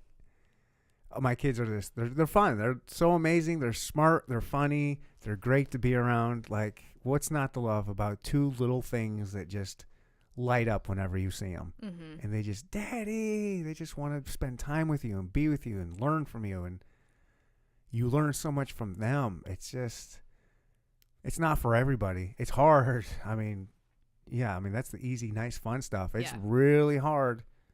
Man, it's hard and frustrating. That kid just won't listen sometimes. It's Yeah. like, I get the same thoughts of wanting to harm him now. Like, just, whoa, come on, man. Like yesterday, he ran out he knows not to run in the parking lot. And we're at Target, and all of a sudden he runs. I'm like, I just wanted to grab him and just, you gotta be kidding me. This is gonna hurt you. Like, if you get run over, oh my gosh. Like, Right. but yeah, I love it. It's Yeah. so hard. I mean, there's nobody knows what they're doing. That's the thing I Yeah. learned about parenting is literally no one knows what they're doing. And, we're all in it together. Yeah, it is. Yeah, I was going to say there's no book, but there's about 1 million books. Yeah. Those books crack me up, though, because it's like, if you just follow these 12 steps, your child will be sleeping through the night in the next 5 days. No, they're not. Nope. Not happening. Not this child. No, kids are kids. They're all different. Yeah. You like being a mom? I do. I love being a mom. It's the best, right? It's the best. Nothing could have prepared me for it. My son is, almost 2.5. He's hilarious. He's super smart. He's so empathetic and caring. And that was the part that caught me the most off guard, is just kind of seeing how sweet he is and how caring he is. And that just makes me so happy, because I feel like he's going to be a good person, growing up. But he's hilarious. He loves making people laugh, and he's just a goofball. And I feel like he has the best qualities of my husband and myself kind of together. Nice. But yeah, he's a lot of work. He's, as I was saying at the beginning, he's kind of going through that whining stage right now, and he's just kind of pushing our buttons. And he's so good at school. Like, he never gets in trouble at school. But as soon as we get home, like right now, his thing is he spits in my face. And he thinks it's hilarious because I get so mad. Right. It's just like the most disrespectful thing you could do is spit in my face. Pretty disrespectful. Yeah. And he knows it. Like, he knows, like, if he wants to get spit. What next thing he's gonna spit and then backhand you? Oh, he'll hit me. He'll kick. He'll bite sometimes. Like, he bit me on the hand. It's a tough age really for boys. hard. Boys do that. Yeah. I can tell you stories. And like, part of me is like, okay, when you hit me and bite, like, you're frustrated. You don't have the skills to figure out how to express that frustration. Right. I understand. Mm-hmm.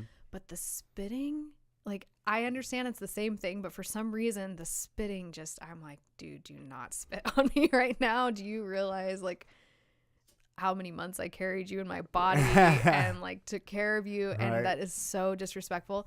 But he knows that's like the thing that will get me amped up. Right. So that's what he does. It's like, if I'm going to get mom's attention, I need to spit in her face. Oh. And now he started licking too, because that's just even worse. Like, don't lick my face, please. Don't lick. Yeah, I'm the same way. Anybody. I don't want anybody licking my face. Just licking. Let's not. No, please don't. Yeah, my son went through a phase when he was about 2.5 or so where he would just punch kids. Mm-hmm. Just go. We were at Red Robin, and this family brought their kid right next to him, and he just got up, walked over to him, and just clocked him. Wow. Like, they want to talk about embarrassing. Mm-hmm. Like, you look like the dad that just. They must think he's doing that because he sees it at home. Dad must hit mom. That's where my brain goes. And like, now I'm going to think, people are going to think I'm some abuser because he's seeing this stuff, seeing me. He must think, I don't know. You know what I think anyone with children can look at that scenario and they don't think that. They're like, I'm so glad that wasn't my child that just punched someone. Yeah, I'm glad it was your kid, not mine. And I feel so sorry for you because you seem mortified. Yeah. And it's fine. Yeah. Yeah, they mortify me sometimes. Great thing about kids. Daddy, that guy's bald. He doesn't have any hair and it's so shiny. Yeah, buddy. He's bald.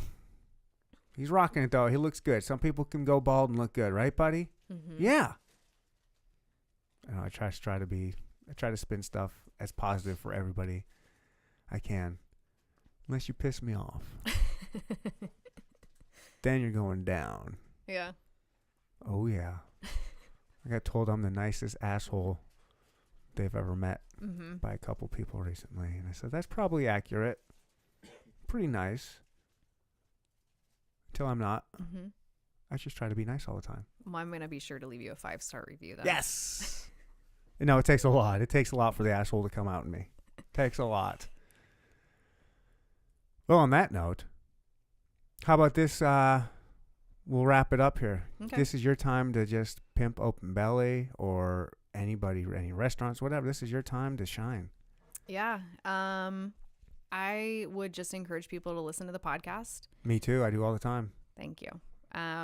I would also encourage people to not just listen to the podcast, but to actually go try the restaurants on the podcast and make their own exploration experience as well. Take your own journey around the city. Just open your mind, get out there, check out the places that nobody's talking about, and just be curious about your neighborhood and your neighbors. That was one thing that Jonathan Gold was really passionate about, was kind of democratizing food and getting people to know their neighbors. And that's been something that I've really carried with me, is How can we use food as a way to get to know our neighbors and to just talk to people?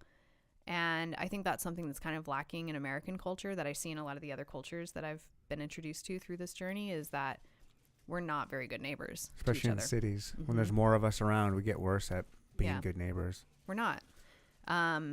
Everything is so surface level. Conversations passing by. How are you? Oh, good to see you. Yep. How are the kids? Okay, that's not a real connection. Right. So spring's finally here. Oh, can't deal with these potholes. I haven't heard that one. Oh, really? Said it a few times when I'm driving. I'm like, what? Yeah, but yeah. What is with these potholes? Yeah. I think there's a need for people to go deeper. And I think it's so interesting that we got on the mental health topic, because I think that actually ties into food too. Like, share a meal with somebody. Have a real conversation with someone. Don't be afraid to be vulnerable. Ask stupid questions. Be open and embarrass yourself. I mean, I think we all need more of that human connection. Humility. Yeah. To be able to just sit down. I feel like just sitting with you here this morning, like, I see you and I think you see me, and that connection I'll carry that with me throughout the day. Oh, yeah. And I think that's what we need more of, and food is a great way to do that. Like, go share a meal with somebody and just open up and just be honest. And I actually came up in my Facebook memories the other day. I was at In-N-Out in LA several years ago. I've never had it. I want it so bad. I've never been to California. I want In-N-Out and Roscoe's Chicken and Waffles. Yeah. I never went to Roscoe's, but In-N-Out was great. I went once on a busy day and there was nowhere to sit. Literally not a single chair. Actually, there was one chair and it was a 2-top. There was a guy sitting there. And so I just came up to him. I was like, there's nowhere to sit. Would you mind if I share your table with you? He said, yeah, of course. So I sat down with him, complete stranger.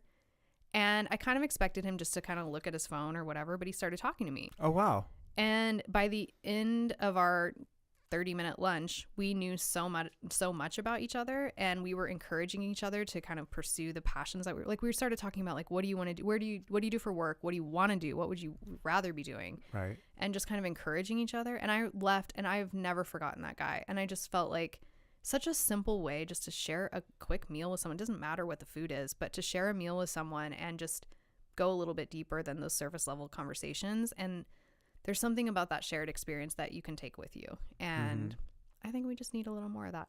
That's all. Ladies and gentlemen, it's Open Belly. Please listen to it. Follow her Instagram, openbelly.com. Openbellypodcast.com. I tried really? to buy openbelly.com, and the guy wanted way too much money. He said he's received multiple offers for, I think, women wearing crop top photos.